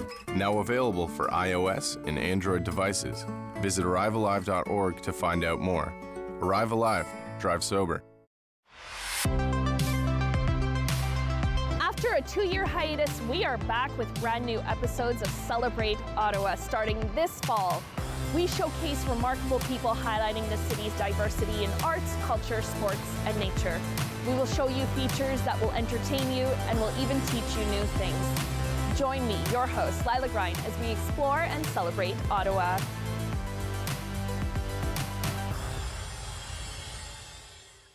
From coast to coast, all across Canada, there's something very special going on. It's time to show your support. Time to spread the word. Time to demonstrate your commitment to safe and sober driving. Join thousands of Canadians and tie a ribbon on something or someone you love. And take the time to have a real conversation about impaired driving. Mad Project Red Ribbon. Tie it, wear it, show it, share it, live it. Find out more at mad.ca. Join me for Season 3 of Paula Roy's Favorite Foods.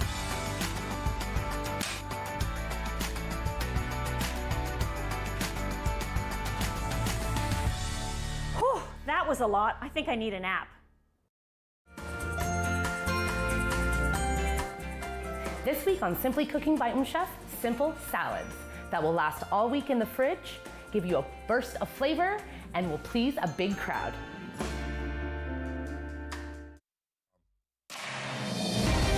The Sam Laprade Show continues on City News. 101.1 FM and 1310 AM.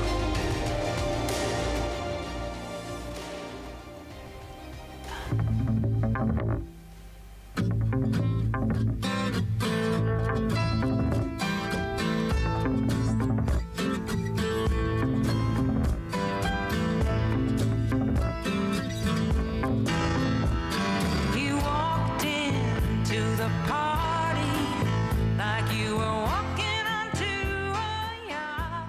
Well, of course, that is You're So Vain, and I want to know more about this song. So, you know who I ask? I ask Eric Elper, publicist, and Eric Elper on Twitter, of course. That Eric Elper on Twitter. How are you, Eric? I'm good. How are you? There's just something about that song. It's the rattle at the beginning. It's the voice. It's everything. What is about this song? We just love it so much. Because it's about me. You know, when this song was first being recorded, Carly Simon had thought about 3 men, and only one of them she's actually named publicly, and that's Warren Beatty. But Mick Jagger actually sings backup on the song. He would just happen to be around in the studio, so he's kind of uncredited in terms of the actual name on the song. But there's been a lot of speculation that says that Mick Jagger might be one of the people that Carly Simon is singing about. But Carly Simon has never, ever revealed who that song is about, except once. There was a charity auction that was held in Los Angeles about a decade ago, and the winning bidder, which was unnamed, spent about $2.5 million in order to find out from Carly Simon directly who it was, and vowed never to tell anybody. So part of it is that it's just such a great song. The other part of it is that back in the day, nobody was really kind of writing about other people so vocally, and it, you know, before social media, this is like the game of broken telephone. Right, because I've heard rumors it's James Taylor. Sorry? Oh, I've heard rumors that it's James Taylor she was writing about.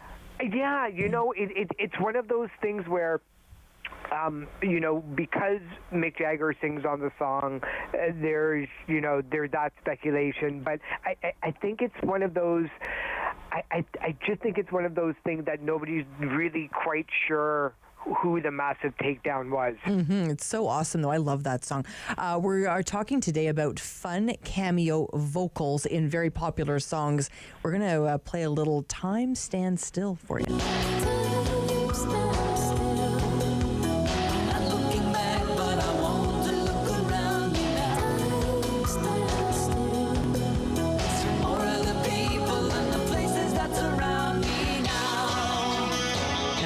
That's Rush. Who's that, Eric?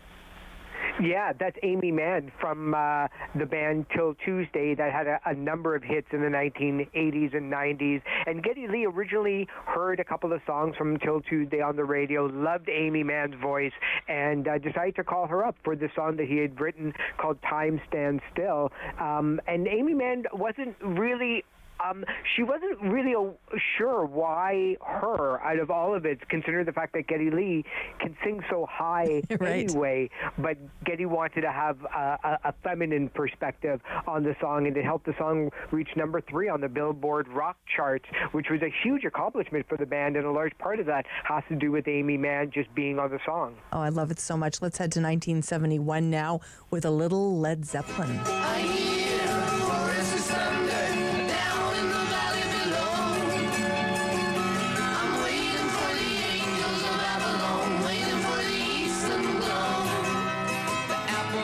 Okay, help us out here, Eric. Who do we have here? Yeah, so that's Sandy Denny that sings on the song. She is a member of the legendary folk group Fairport Convention, and the group Led Zeppelin loved Fairport Convention. In fact, they toured together a number of times, and this song was written, and it's so frustrating to hear this.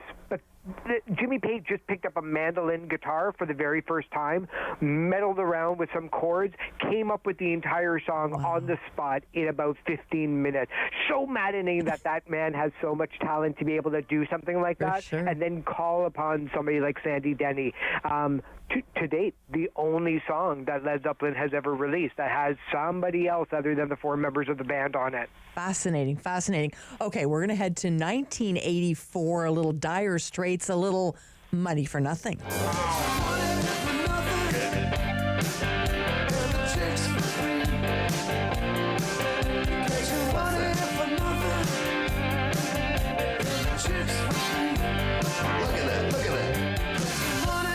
I recognize that voice for sure. Help us out, little Eric.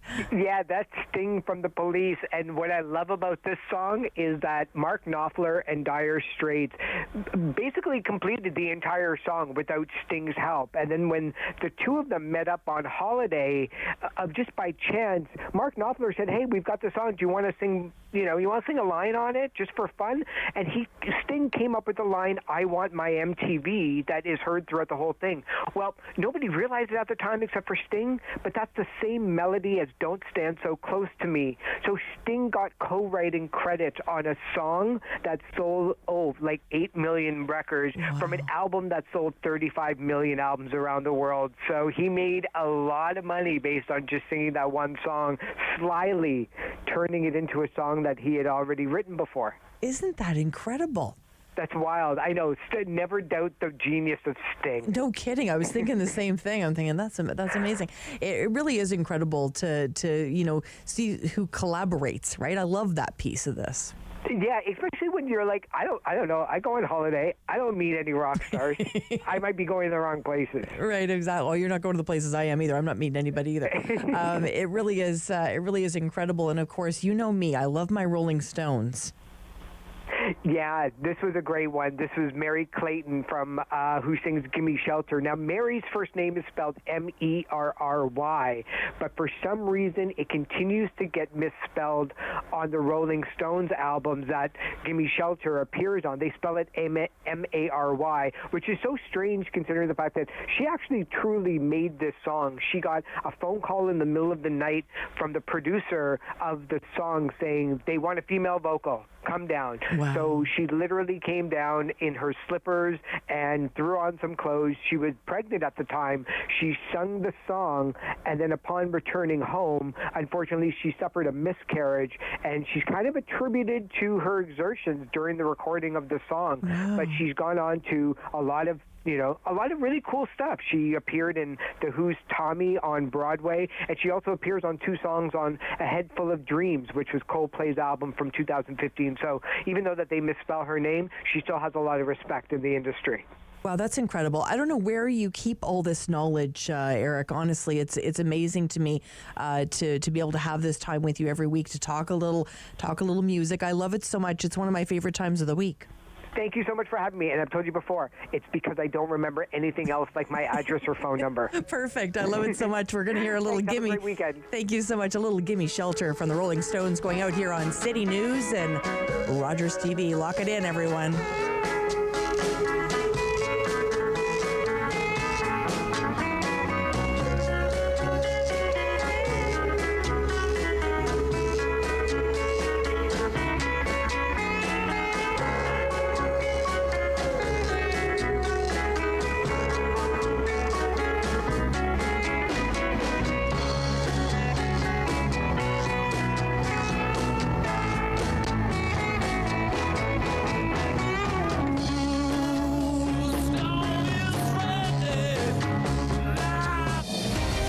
Sam Laprade will be right back on City News. 101.1 FM and 1310 AM.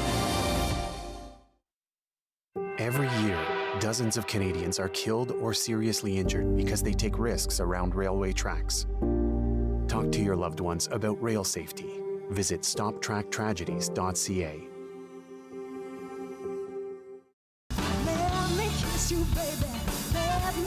Hi everybody, my name is Brian Aslan and I'm with The Commotions. We are performing Encore Ottawa 3 this week. Be sure to tune in. When an impaired driver killed my brother DJ, some people used the A word. They called it an accident, but it wasn't. An accident implies that no one was at fault. But when someone impaired by alcohol and/or drugs chooses to drive, they are fully responsible for the crash that can result. So please, for the memory of my brother DJ and the thousands of families whose lives have been shattered by impaired drivers, let's drop the A word. A crash caused by impaired driving is not an accident. There we go.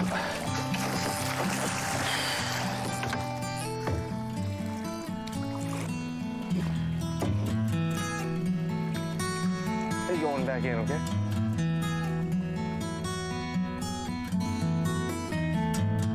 It's a new season of The New Fly Fisher on Rogers TV.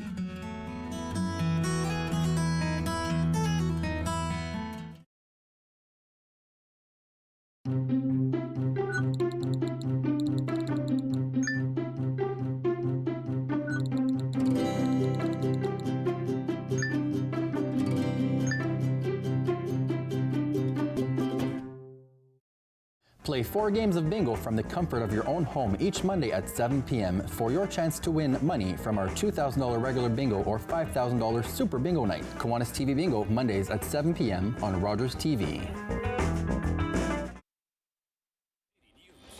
CIWW 1310 AM in Ottawa. And CJET 1011 FM in Smiths Falls and the Valley. Number 1 for local news, traffic, and weather for Ottawa and the Valley. This is City News 1011 everywhere. It's Thursday, November 24th. Good afternoon. I am Damilola Unime. Right now in Ottawa, it is 0. In Smiths Falls, it is 3. And here's what's making news in Ottawa and the Valley. Deputy Prime Minister Chrystia Freeland is now on the stand at the inquiry into the federal government's use of the Emergencies Act, discussing the economy. City News parliamentary reporter Cormac McSweeney has more. The early part of the testimony from Deputy Prime Minister and Finance Minister Chrystia Freeland focused on the fragile state of the economy as the convoy protest began. We knew that we were moving into an environment where the challenge was reopening and elevated inflation. And how do you deal with that? And that made us particularly concerned again about the supply chains because they posed a challenge to elevated inflation. Freeland also got choked up when discussing the jobs that could have been lost as a result of the border blockades and the impact they could have had on our trade with the U.S. The Deputy Prime Minister says she was focused on ending the protest peacefully. And I remember a colleague saying to me, "My nightmare is blood on the face of a child."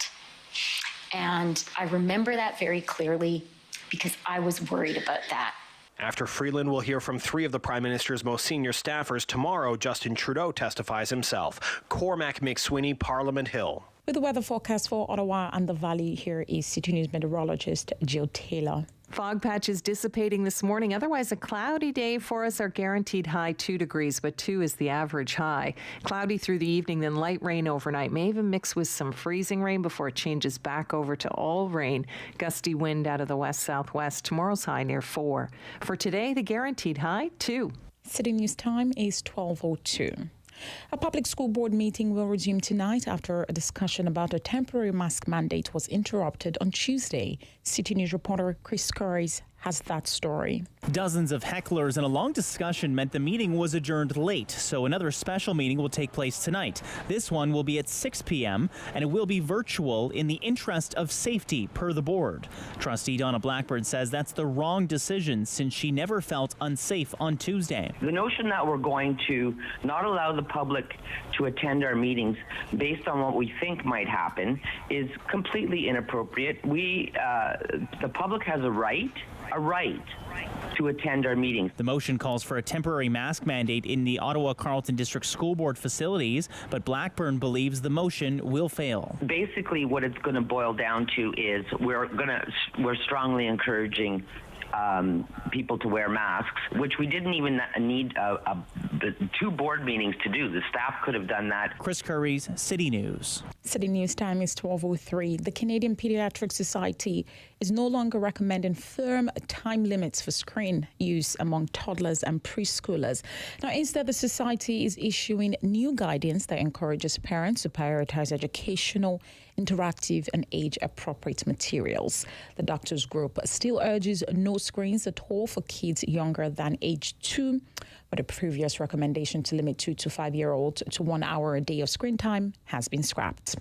I am Damilola Unime. For news anytime, follow up online at ottawa.citynews.ca.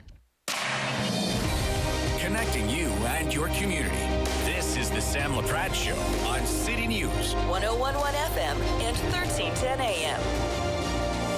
Well, hello, everybody. It is Lunch with Sam. We're going to be feasting on those top news stories of the day. And boy, there's lots to talk about today. And that's why we invited Robin Brown, co-lead for 613-819 Black Hub, to have lunch with us today. Hi, Robin. Hey, Sam. And Josie Sabatino, a senior consultant with Summa Strategies. Hi, Josie. Hi, Sam. Thanks for having me back. Oh, it's great to be here. We have lots to talk about today. I think we could do a 3-hour lunch today, but we'll keep it to a half an hour. Listen, we've been watching so much happen, not only here, obviously, in Ottawa, but across the province and honestly, right across the country. People really getting upset about decisions that are being made. We saw the so-called Freedom Convoy, obviously, but just recently, you know, from Queen's Park to school board meetings to the Emergencies Act inquiry, we're just witnessing a lot of people yelling, disrupting, some unprofessional behavior. Why do you think that this is happening so much, Robin, first? I think the overall, certainly this is happening because the people doing it, at least I would suspect. I mean, obviously we would need to ask them, but I would suspect part of it is that they feel that the established communications channels that they have, that they were trying, weren't working, so that they feel they're doing this. So that's one big picture thing, right? I think that's kind of common across all of them, but I think we gotta define some terms though, and just kind of look at this a bit historically. When you talk about unprofessional behavior, like for sure, people like Martin Luther King and Nelson Mandela in the early days, what they were doing in terms of like not following the rules and challenging, they for sure would have been labeled unprofessional, right? So there's kind of gotta be careful with the labels here, because when people start to challenge the power structure, that's what happens, right? So, anyway, all that to say, but then the specifics, like so in Queen's Park, right? So it was the NDP MP Peter Tabuns who actually called the premier a liar, and then they threw him out. So in terms of why he did that, Peter Tabuns he's been around for a while, so I would suspect he knew the rules, and the rules are if you call someone a liar in Parliament, that's against the rules. So I would suspect he did it because he knew he was going to get thrown out, and it got a lot of media coverage. Mm-hmm. What do you say, Josie? You know, I think part of the problem is that the people with the loudest voices on these issues are given massive profile, and it makes it feel as though they are the majority. Whereas a lot of people are sitting at home watching this play out, and you know they are actually the silent majority. So I think there is a big disconnect between what's actually happening on the ground, what we're seeing in the media, on social media, and how people actually feel about some of these issues. And I really think it's incumbent upon leaders, when they are given profile, that they act in a professional manner and that their behavior reflects that of what you would see in a regular workplace. Mm-hmm. It's so interesting. I mean, you know, and Robin, you brought up obviously, you know, people that are very renowned for making change. So is disruption needed for change in this way? Robin, is disruption a good thing?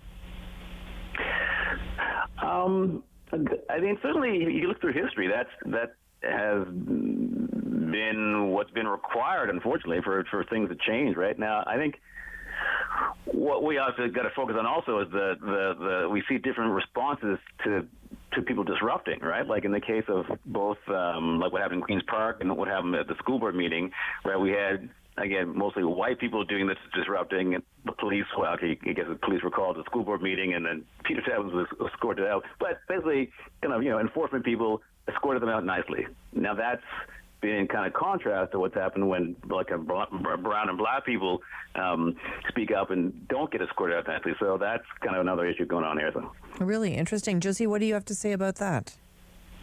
You know, I think, again, I go back to this issue of the loudest voices and the disruption that's happening, and is it actually leading to outcomes that are positive for society? And it seems the more and more we unpack these issues, the more government is at a standstill, and they can't make a decision because they are dealing with these vocal minorities speaking up. So I think it's creating more gridlock and more challenges to get actual public policy through. Mm-hmm.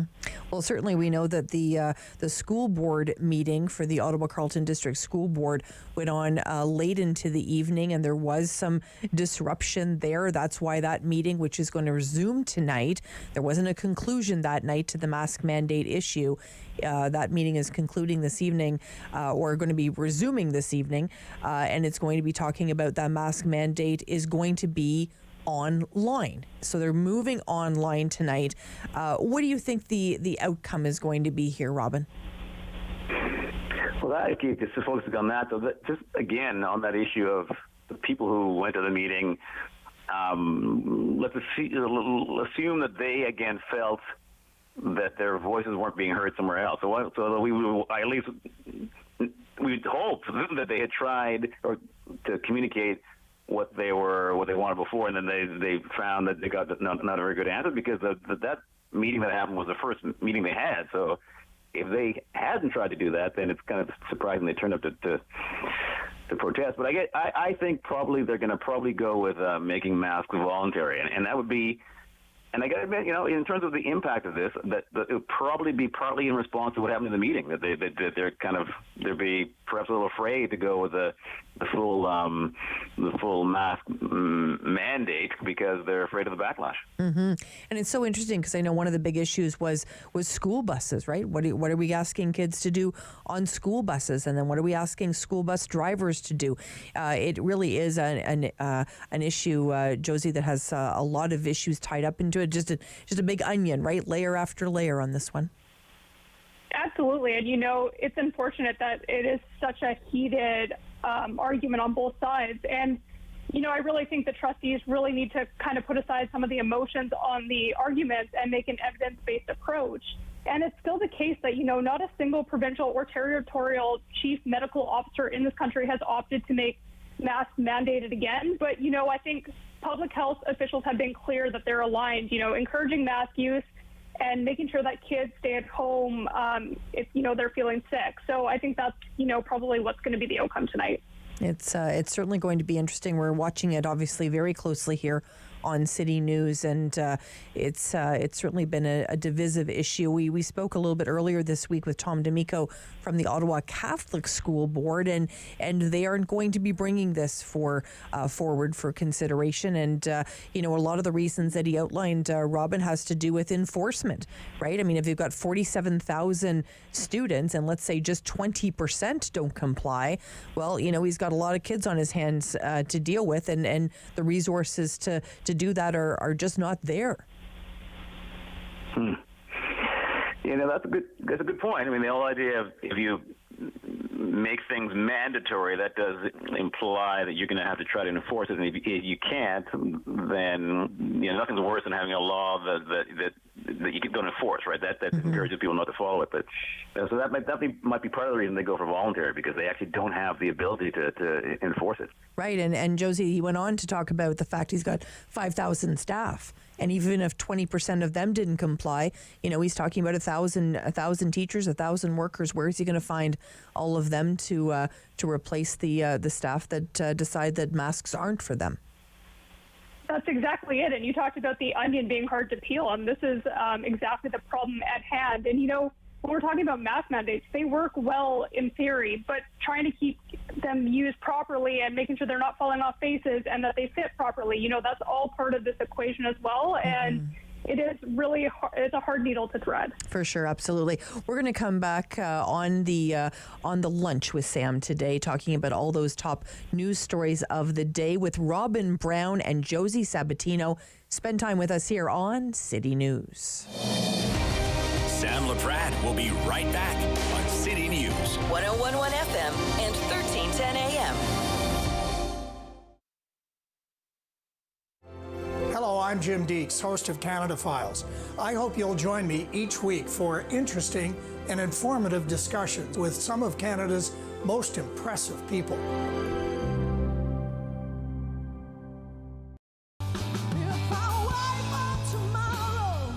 Hi, my name's Ange. I'm from the Angelina Hunter Trio.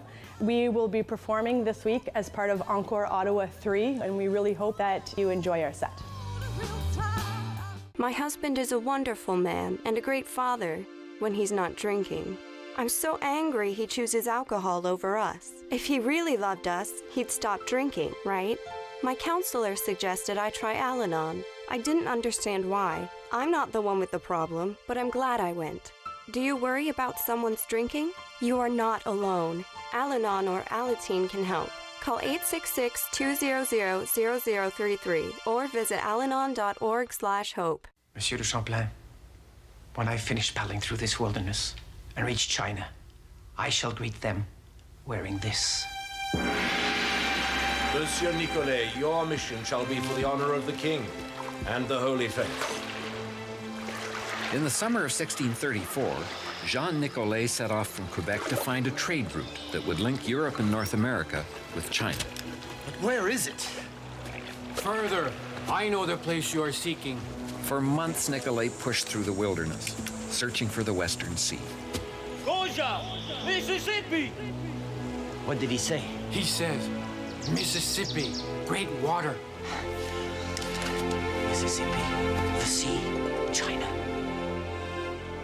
Jean Nicolet was wrong. It was Lake Michigan, not the Pacific. But others would follow his dream. Joliet, La Salle, the La Vérendrys, and they would map most of North America from the Rockies to the Gulf of Mexico. What is it? Anxiety disorder. Depression. Clear. PTSD. 1 in 2, a flip of a coin. That's the same chance we'll experience a mental illness by the time we're 40. $1 a day can help change those odds and bring hope to those in need. October 5th, 2014, my daughter was hit by a train. She was walking along the sides of the tracks, and it shattered her world. Join me for Season 3 of Paula Roy's Favorite Foods.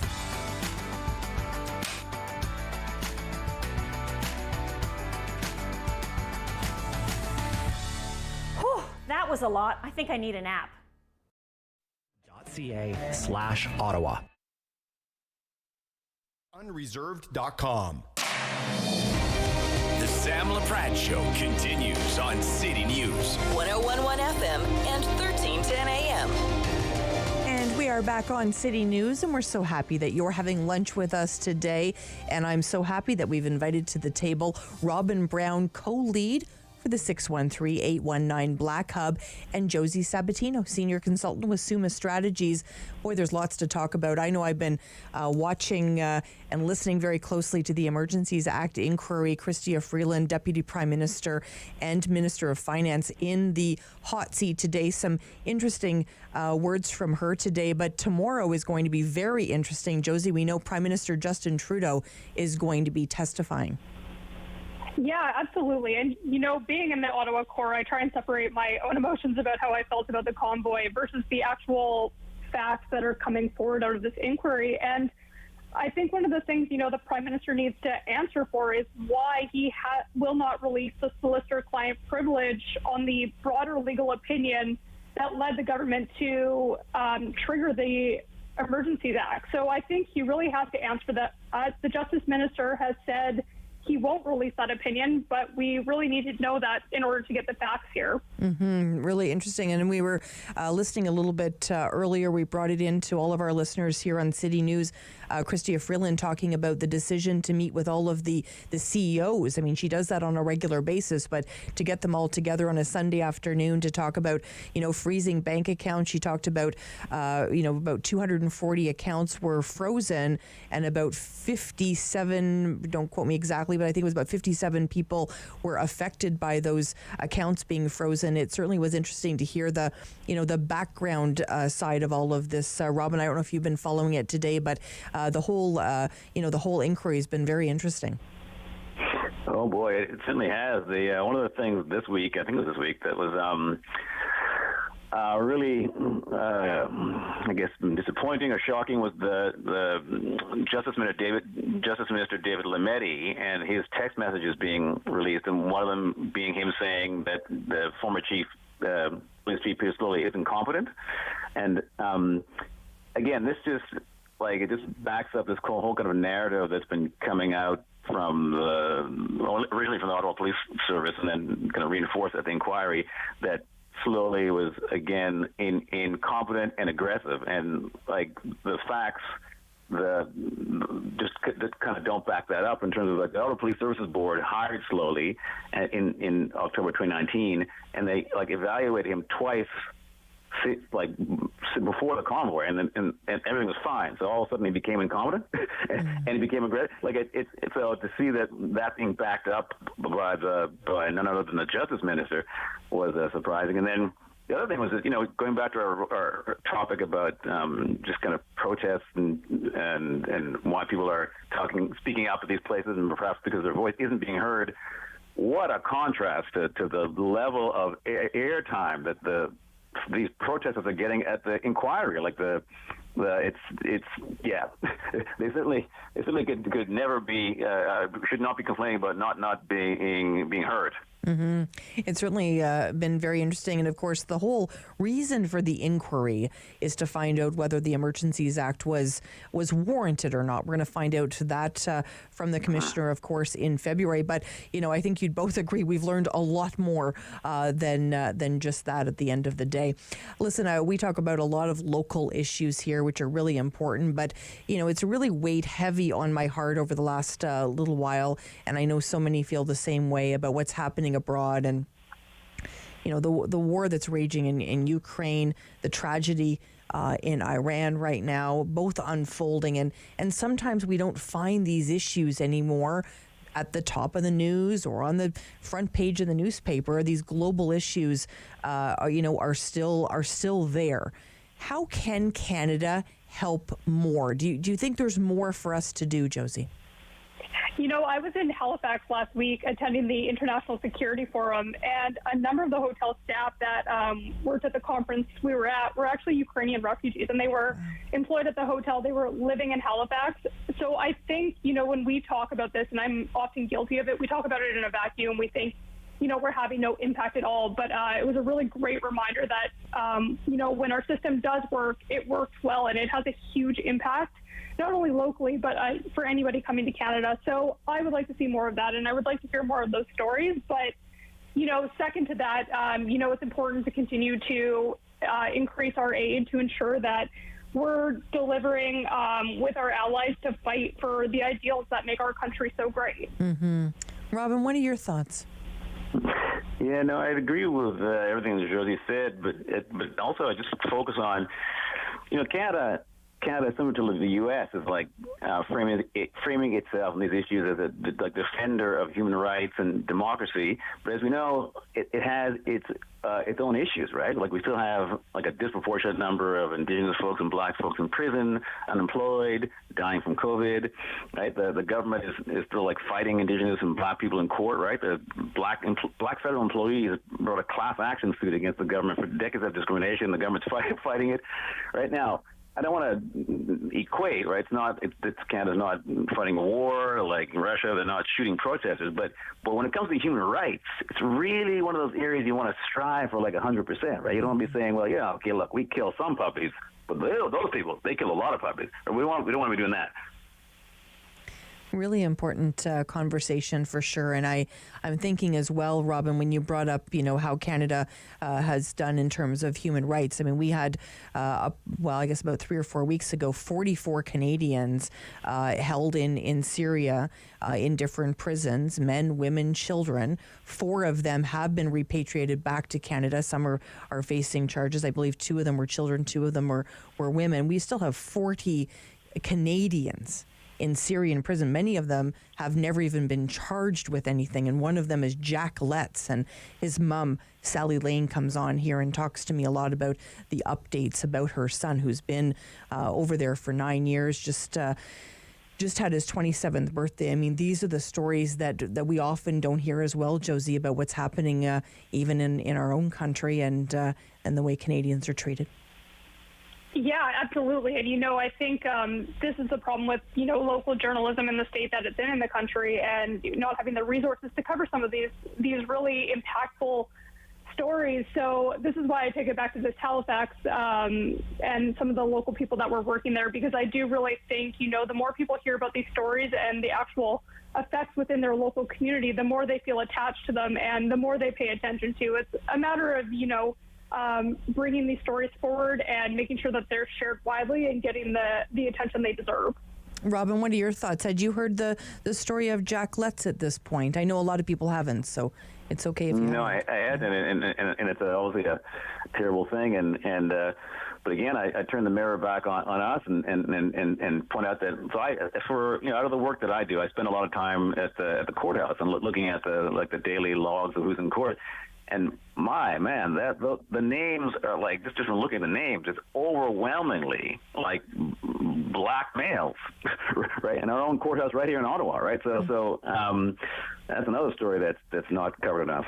Absolutely, and let's follow up with that, Robin. Let's let's have you on at another point, and we can take a deeper dive into that. It has been a very heavy lunch today so far. I think you'd both agree. We've talked about lots of heavy issues. Let's end on a little bit of a sweet note today, a little bit of a softer note, and we got the news yesterday that a grandmother in Vankleekill has won $60 million. And it got me thinking, as it always does when we hear about these big jackpots.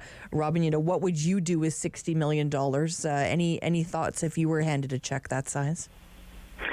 Yeah, actually, I spent the last couple of days attending a conference actually hosted by the United Way, and in one of the workshops was led by a young black man, and he was talking about the social service sector and how there's a real issue with how they focus too much on alleviation of symptoms as opposed to elimination, meaning alleviating the symptoms of systemic discrimination like poverty and stuff, instead of actually eliminating the systemic discrimination in the first place. So if I won $50 million, I'd give it to the groups who are working on that elimination, because that ultimately that'll make us all safer. Mm-hmm, absolutely, beautifully said. And Josie, how about you? How would you spend that money?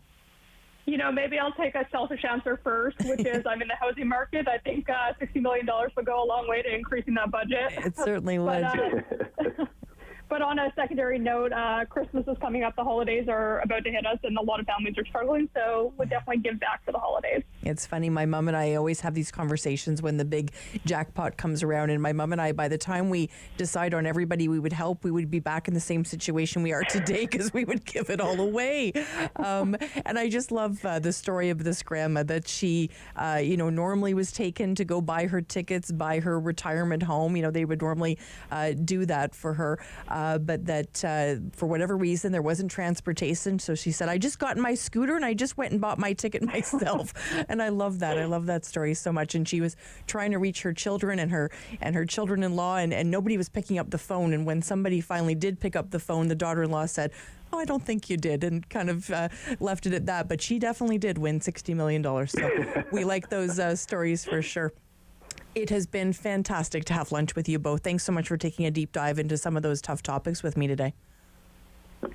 My pleasure. Thank you. Appreciate it very much. Josie Sabatino spending time with us today on the Lunch with Sam, senior consultant with Summa Strategies.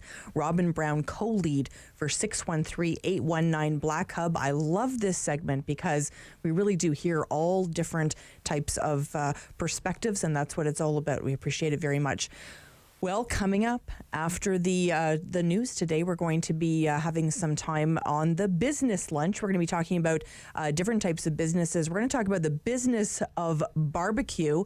Well, I can't wait for that. Stay with us here on City News. Sam Laprade will be right back on City News. 101.1 FM and 1310 AM.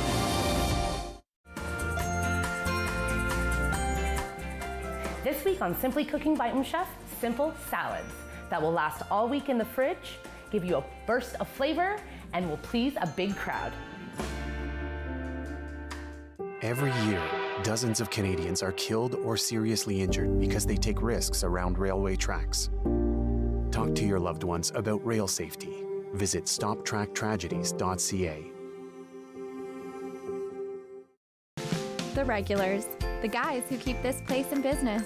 Last week, they had something to celebrate. Jason had just finished university. So they toasted his profs, his TAs, his old roommates. Well, they toasted just about everyone. But I worry about and take care of my guys. So even when I know they're not driving, sometimes that means bringing them a little surprise. And then they had a drink to me. Brought to you by Smart Serve Ontario and Arrive Alive, Drive Sober. Do you have something to share? Let everyone know about your next meeting, your need for volunteers, or your fundraising event on the Rogers TV Community Billboard. Send us your words and we'll bring them to life on Rogers TV and rogerstv.com. When it's time to spread the word, go to rogerstv.com to add your announcement to the community billboard.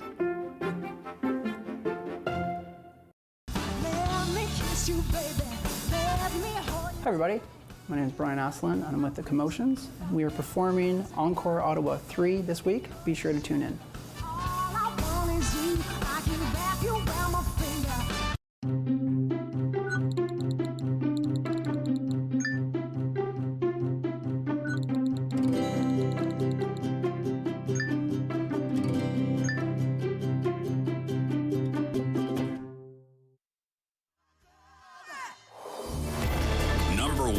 For local news, traffic, and weather for Ottawa and the Valley.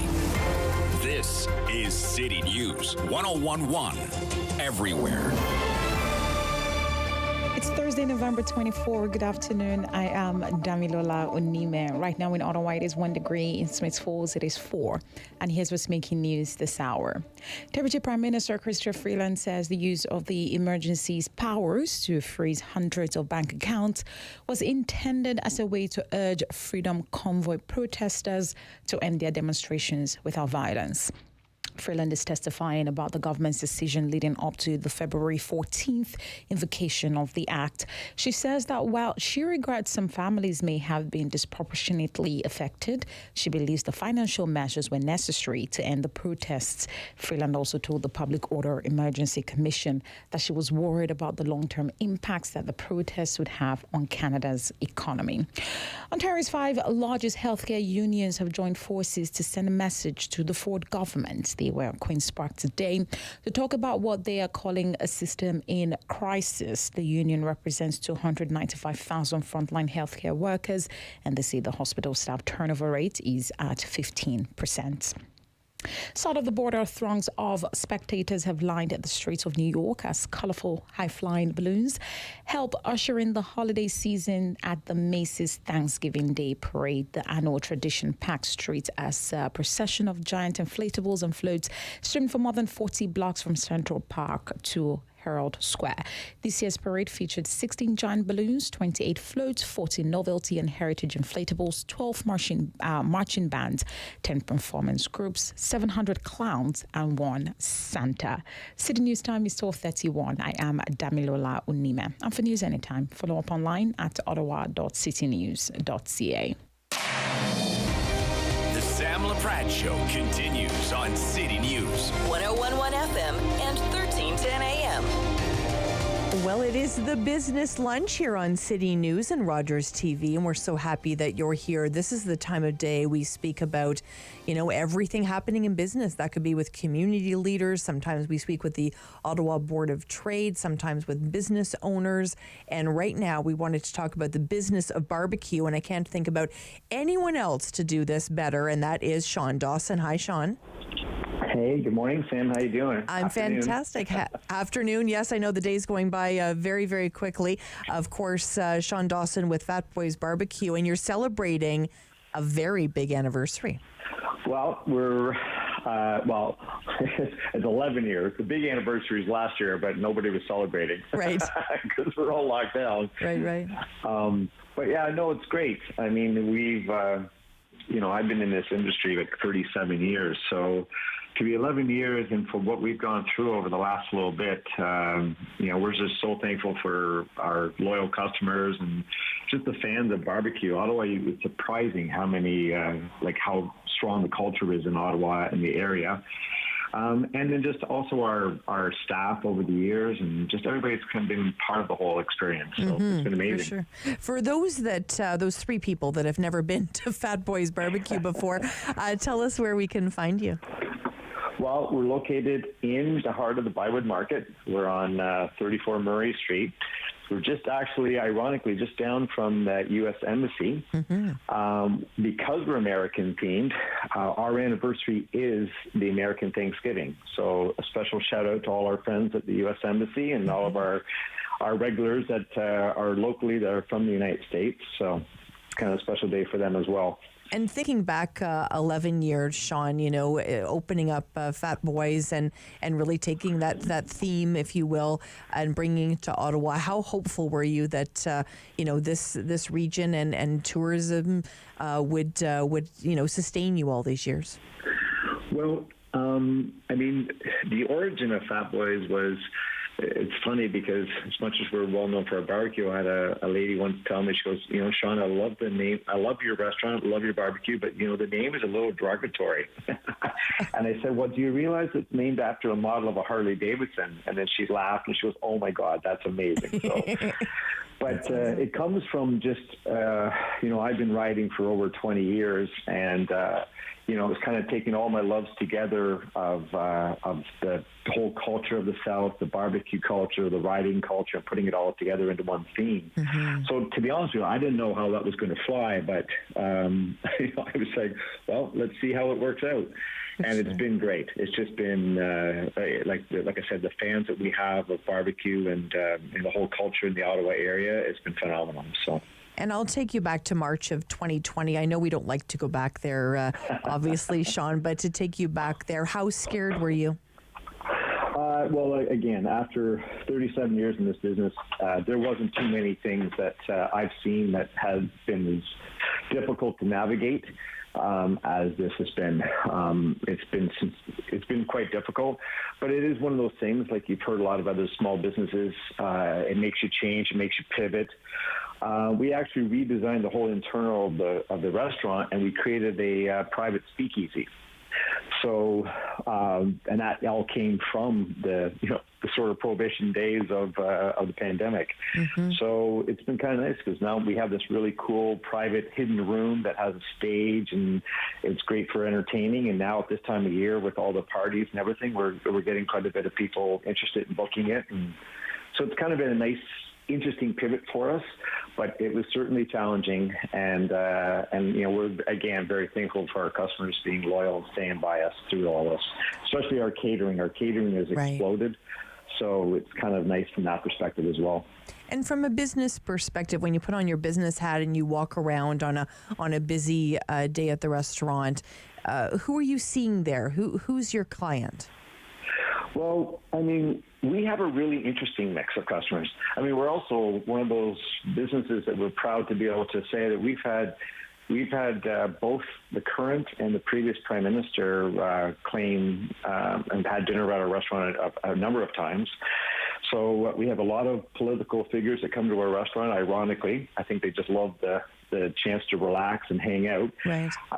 We have, like I said, the biker community. We get them during the summertime. They love to stop in and park their motorcycles out front. We have a lot of families that come in. It's just, and because we have a lot of high top tables, so we can pick bigger groups.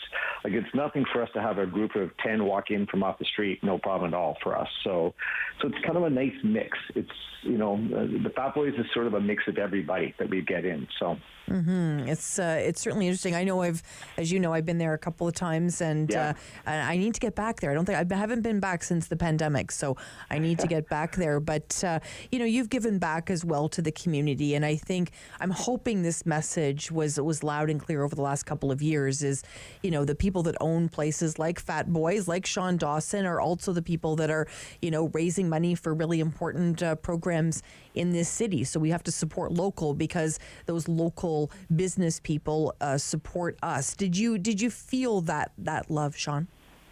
Yeah, like I said, customers have done well to do what they can.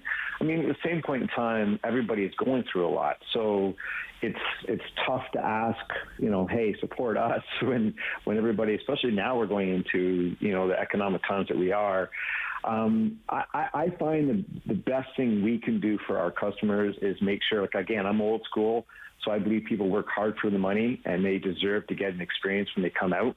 We have to charge what we have to charge. We have to do what we have to do, but we make sure that when our customers come in, we don't use, any excuses of anything. We make sure they have a great experience. We do our best. Every little bit matters to us, not just in the food, but in the experience, the customer service. And I think if you, check the reviews online, you'll see that that's what as much as we're famous for our barbecue, I think we're famous for our service. Mm-hmm. Oh, no, for sure. I mean, that's one of the reasons that we head back there as well. Let me ask you, your hours, have they changed since we've come back? Yeah, and that's one of the pivoting things that I mentioned. So one of the biggest things we've had to do, again, by introducing the speakeasy, what it did is it made the restaurant smaller inside because we were a really big restaurant. Mm-hmm. So that was kind of a, lateral smart move on our part to try to make the room more intimate. It also allows us to have less staff to manage that unless we have the speakeasy booked. And what it does is we're open now, but we don't open for lunch because unfortunately right now, until the government sort of gets things figured out, there isn't a lot of lunch business downtown and there's a lot of competition for it. We're not open on Monday and Tuesdays. So what we've really done is pretty much funneled all of our customer interaction within 5 days, like Wednesday through Sunday. And but what it does do is it guarantees us more of a regular flow. So good for consistent staffing, which is also good for our customers. So we don't have those lulls where we're running our butts off because we're short staffed. If you could go back 11 years ago, would you do it all again, Sean? Oh yeah, it's my fiance might question that. Are you sure you would do that? Right. But this is the industry that I know and love, and I really do care about it. And it as much as it's been a journey, it's been a fun journey. There's so many things that have been great that have come out of Fat Boys and out of the whole experience. I would never change it at all. Even the last couple of years, they've really opened up doors for other opportunities. So I'm fortunate, and we have such an amazing team with us right now, and a great team that's very dedicated, and they really love providing great service to our customers too. So it's nice to see, and I've made a ton of friends along the way. So. Yeah, for sure. And of course, it is the business lunch. So I have to ask you, what's your favorite thing on the menu? Well, it's funny because people always think, well, I'm being particular to one thing or the other, but we have so many, just so many great things on our menu. It takes some time to kind of go through them. Mm-hmm. The fact that we have 12 different sides, you could have the same amazing pulled pork sandwich every day, but then have it 12 different ways by changing the side. Right. But one of my favorite things actually on our menu is we have our barbecue spaghetti. And it came from an idea when I was down in Memphis for this truck stop place called Neely's, and it was just such a great spin on spaghetti. And what we do is we have our brisket that we smoke for like 13 hours. We have it mixed in with our a tomato-based sauce along with our homemade barbecue sauce. So it's kind of a sweeter blend to it. Mm-hmm. So it's simple but very hearty. And I'll tell you, days like this, these kind of times, it's just nice to have simple, good old barbecue. For sure. I knew, as soon as I asked that question, I'm like, why am I doing that? I can't have lunch yet. But you're certainly tempting us for a time when we can head to it. We're also famous for our bourbon, too. Right. We have the largest bourbon selection in the city, and going into the fall, this is bourbon time. So, bourbon time. We even took our bar manager to Kentucky at one point so she could train with bourbon firsthand. So it's kind of nice. It's, nice mixing a little bit of bourbon with your barbecue. For sure. Are people surprised, do you think, tourists in particular, to find a place like Fat Boys in the heart of Ottawa? Well, yeah, and it's amazing how many people search barbecue, like as their, it's kind of like when you go overseas and go, well, I'm an Irish pub, they search right. barbecue when they come here, and it's crazy. But the other thing that, I think what they're just kind of looking for that comfort food. So, and we, again, a lot of our partners out there in the hotel community and such promote us, and I think they're kind of surprised. And then the biggest thing that they're really surprised, even our local customers that are sort of learning about us as they go, they don't realize that we're locally owned and operated. They think they walk into Fat Boys and they look at the whole atmosphere and they go, this must be a chain. Right. And then when they realize that, no, this is a one-off individual, locally owned and operated, they love that. So. Absolutely. It's so funny. This summer we were reminiscing about a 50th birthday party that we had for a friend there, probably about 8 or 9 years ago. And we were reminiscing, and it was at Fat Boys, of course, and we are still talking about it 8 or 9 years later. So there you go. Hopefully we'll come back for his 60th, maybe. That's what we'll do. Yes, there you go. Sean, I really appreciate your time and keep up the great work. I know it's not an easy business, the restaurant business, but you make it look that way. Oh, yeah, you got to love it if you're going to be in it. But no, hey, it makes a difference when you have great customers and great staff. So awesome. It's been fun chatting about the business of barbecue with Sean Dawson today from Fat Boys Barbecue. I know we've inspired you to check it out, so I hope you enjoy that. When we come back, we're going to speak with Elke Rubach. She's the principal and founder of Rubach Wealth. We're going to be talking about all things money. Lock it in to City News. Sam Laprade will be right back on City News. 101.1 FM and 1310 AM. Play 4 games of bingo from the comfort of your own home each Monday at 7 p.m. for your chance to win money from our $2,000 regular bingo or $5,000 super bingo night. Kiwanis TV Bingo, Mondays at 7 p.m. on Rogers TV. Hello, I'm Jim Deeks, host of Canada Files. I hope you'll join me each week for interesting and informative discussions with some of Canada's most impressive people.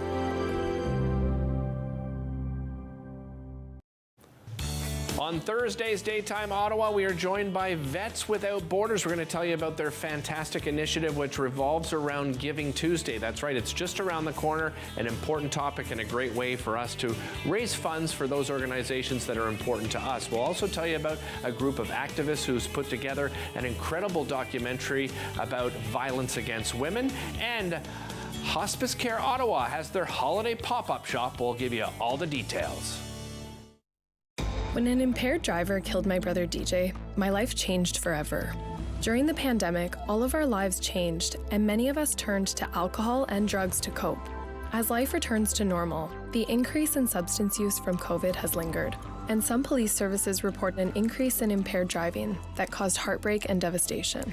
Now, more than ever, we need your commitment to never drive impaired, and to encourage all of your family and friends to do the same. Together, we can save lives. Hey folks, it's me, Giovanni Patini, the host of the RTV quiz show, the hottest show on television. It's the hilarious quiz show where you, the viewers, play for valuable non-existent prizes. It's got great trivia, fun facts, and a lot of laughs, all blended together in a perfect cocktail of edutainment. So join us Wednesdays at 7:30 right here on Rogers TV. Nice.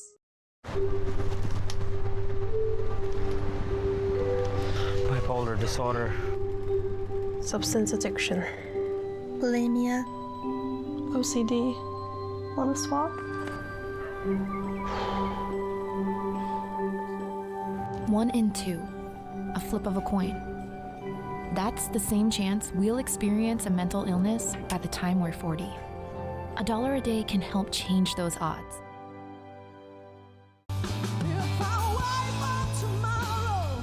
Hi, my name's Ange. I'm from the Angelina Hunter Trio. We will be performing this week as part of Encore Ottawa 3, and we really hope that you enjoy our set. October 5th, 2014, my daughter was hit by a train. She was walking along the sides of the tracks, and it shattered her world. Live life healthy. Community Connection is brought to you by The Sam Laprade Show continues on City News. 101.1 FM and 1310 AM. Well, it's the business lunch here on City News, and it's a very big night in our city. Of course, the Better Ottawa Business Awards are happening tonight with the Ottawa Business Journal and the Ottawa Board of Trade. They're affectionately referred to as the Bobs, and they're taking place tonight. And I know if you're heading there, have a wonderful evening. It's always a very memorable night in our city, and wishing everybody a wonderful night. I wish I could be there, but certainly sending lots of positive vibes. We wanted to spend some time today with Elke Ruba. Hello, Elke. How are you? It's great to spend time with you. You're principal and founder at Ruba Wealth. Tell me how you got started, Ruba, in this work. Absolutely. Honestly, personal story. When I was little, my dad died at a very, very young age. He was young. I was younger. And that unleashed a bunch of pretty stressful situations for the family. And my mom somehow managed to get through it, and we are all viable and okay. But that was an unnecessary stress that could have been avoided had they planned when they had the opportunity. Well, so then bring that forward, many, many years and decades. I'm a lawyer who no longer practices law, but I started the firm 10 years ago to help people, be financially responsible to their kids. Well, isn't that brilliant? I'm sorry for your loss, Elke. Thank you. Yeah. It taught me something. Mm-hmm. So talk to me a little bit about that, because I'm a single mom, and my daughter's going to be 15 soon. And, I feel, certainly my friends joke with me. They feel like I'm overinsured, but it just puts my mind at ease. How are most Canadians dealing with this? You know what? It's funny you mention it, because everybody hates buying insurance. Mm-hmm. But in my 10 years in business, not once have I paid a claim and the client came back saying, oh, no, sorry, this is too much money. Send them back to the insurance company. Right. There are certain levels where it has to make sense. And even the insurance companies won't overinsure people. There's this thing called insurable interest, and it has to make sense. Mm-hmm. But it's important to make sure that everything connects. And wealth management is not just asset management. You need a will. You need an estate plan. You need to be tax efficient. You need to understand the insurance you have. Make sure that you need what you have and you have what you need. Right. And then talk about asset allocation and investments and all that stuff. But it's a big, big conversation. And some people might be listening to us and they're saying, I'm just trying to put groceries on the table this week. What would you say to someone like that? It's unfortunately the vast majority of Canadians are in that boat. And I think, obviously you do what you can with what you have, but regardless, everybody needs a financial plan, whether, you're super affluent or whether you're living paycheck to paycheck. If anything, it's an awareness exercise, understanding where your money's coming from and going to, and then a conversation for the family. Should we make adjustments? Are we spending money on things that we shouldn't? Should we change our habits? The holidays are coming up. What if this year we just do one gift per person and we make it fun and we do an exchange? Mm-hmm. Inflation is horrible right now. Between the bill growing at the speed of light and your bag is shrinking even faster, it's quite remarkable to feel inflation like that. It used to creep up on you. Now it's like hitting you in the face. Mm-hmm. So, but regardless of what the situation is, get a plan. Get a plan. And where do we start? Where do we start with something like that? I wish the entire country would mandate financial literacy in schools, and I know in some places they're starting to talk about it, so it's really exciting. But we're not used to talking about money. And then there's culture. Some cultures don't talk about money, and money is a fact of life. So that's one. The second thing is, if you don't know, you now know that you don't know, but now you need to educate yourself. To get a plan, there's no shortage of resources. The government of Canada has a phenomenal, very basic financial planning, little budgeting software that works. And that will work for most Canadian families. If there are more complex situations, blended families, etc., things that go outside of the normal, well, maybe it's time to reach out to a financial planner. And there's absolutely every color under the rainbow. It's fee-based, within banks. I prefer recommending, like, we are fee-based, and what that allows people to see is the neutrality of your recommendations. You're not forced to place any products from any financial institution that you work for. But that also allows you to go at a different pace. Maybe not everybody's ready to act on every recommendation at the same speed. So it starts slow. If you don't know how to do it, reach out for help.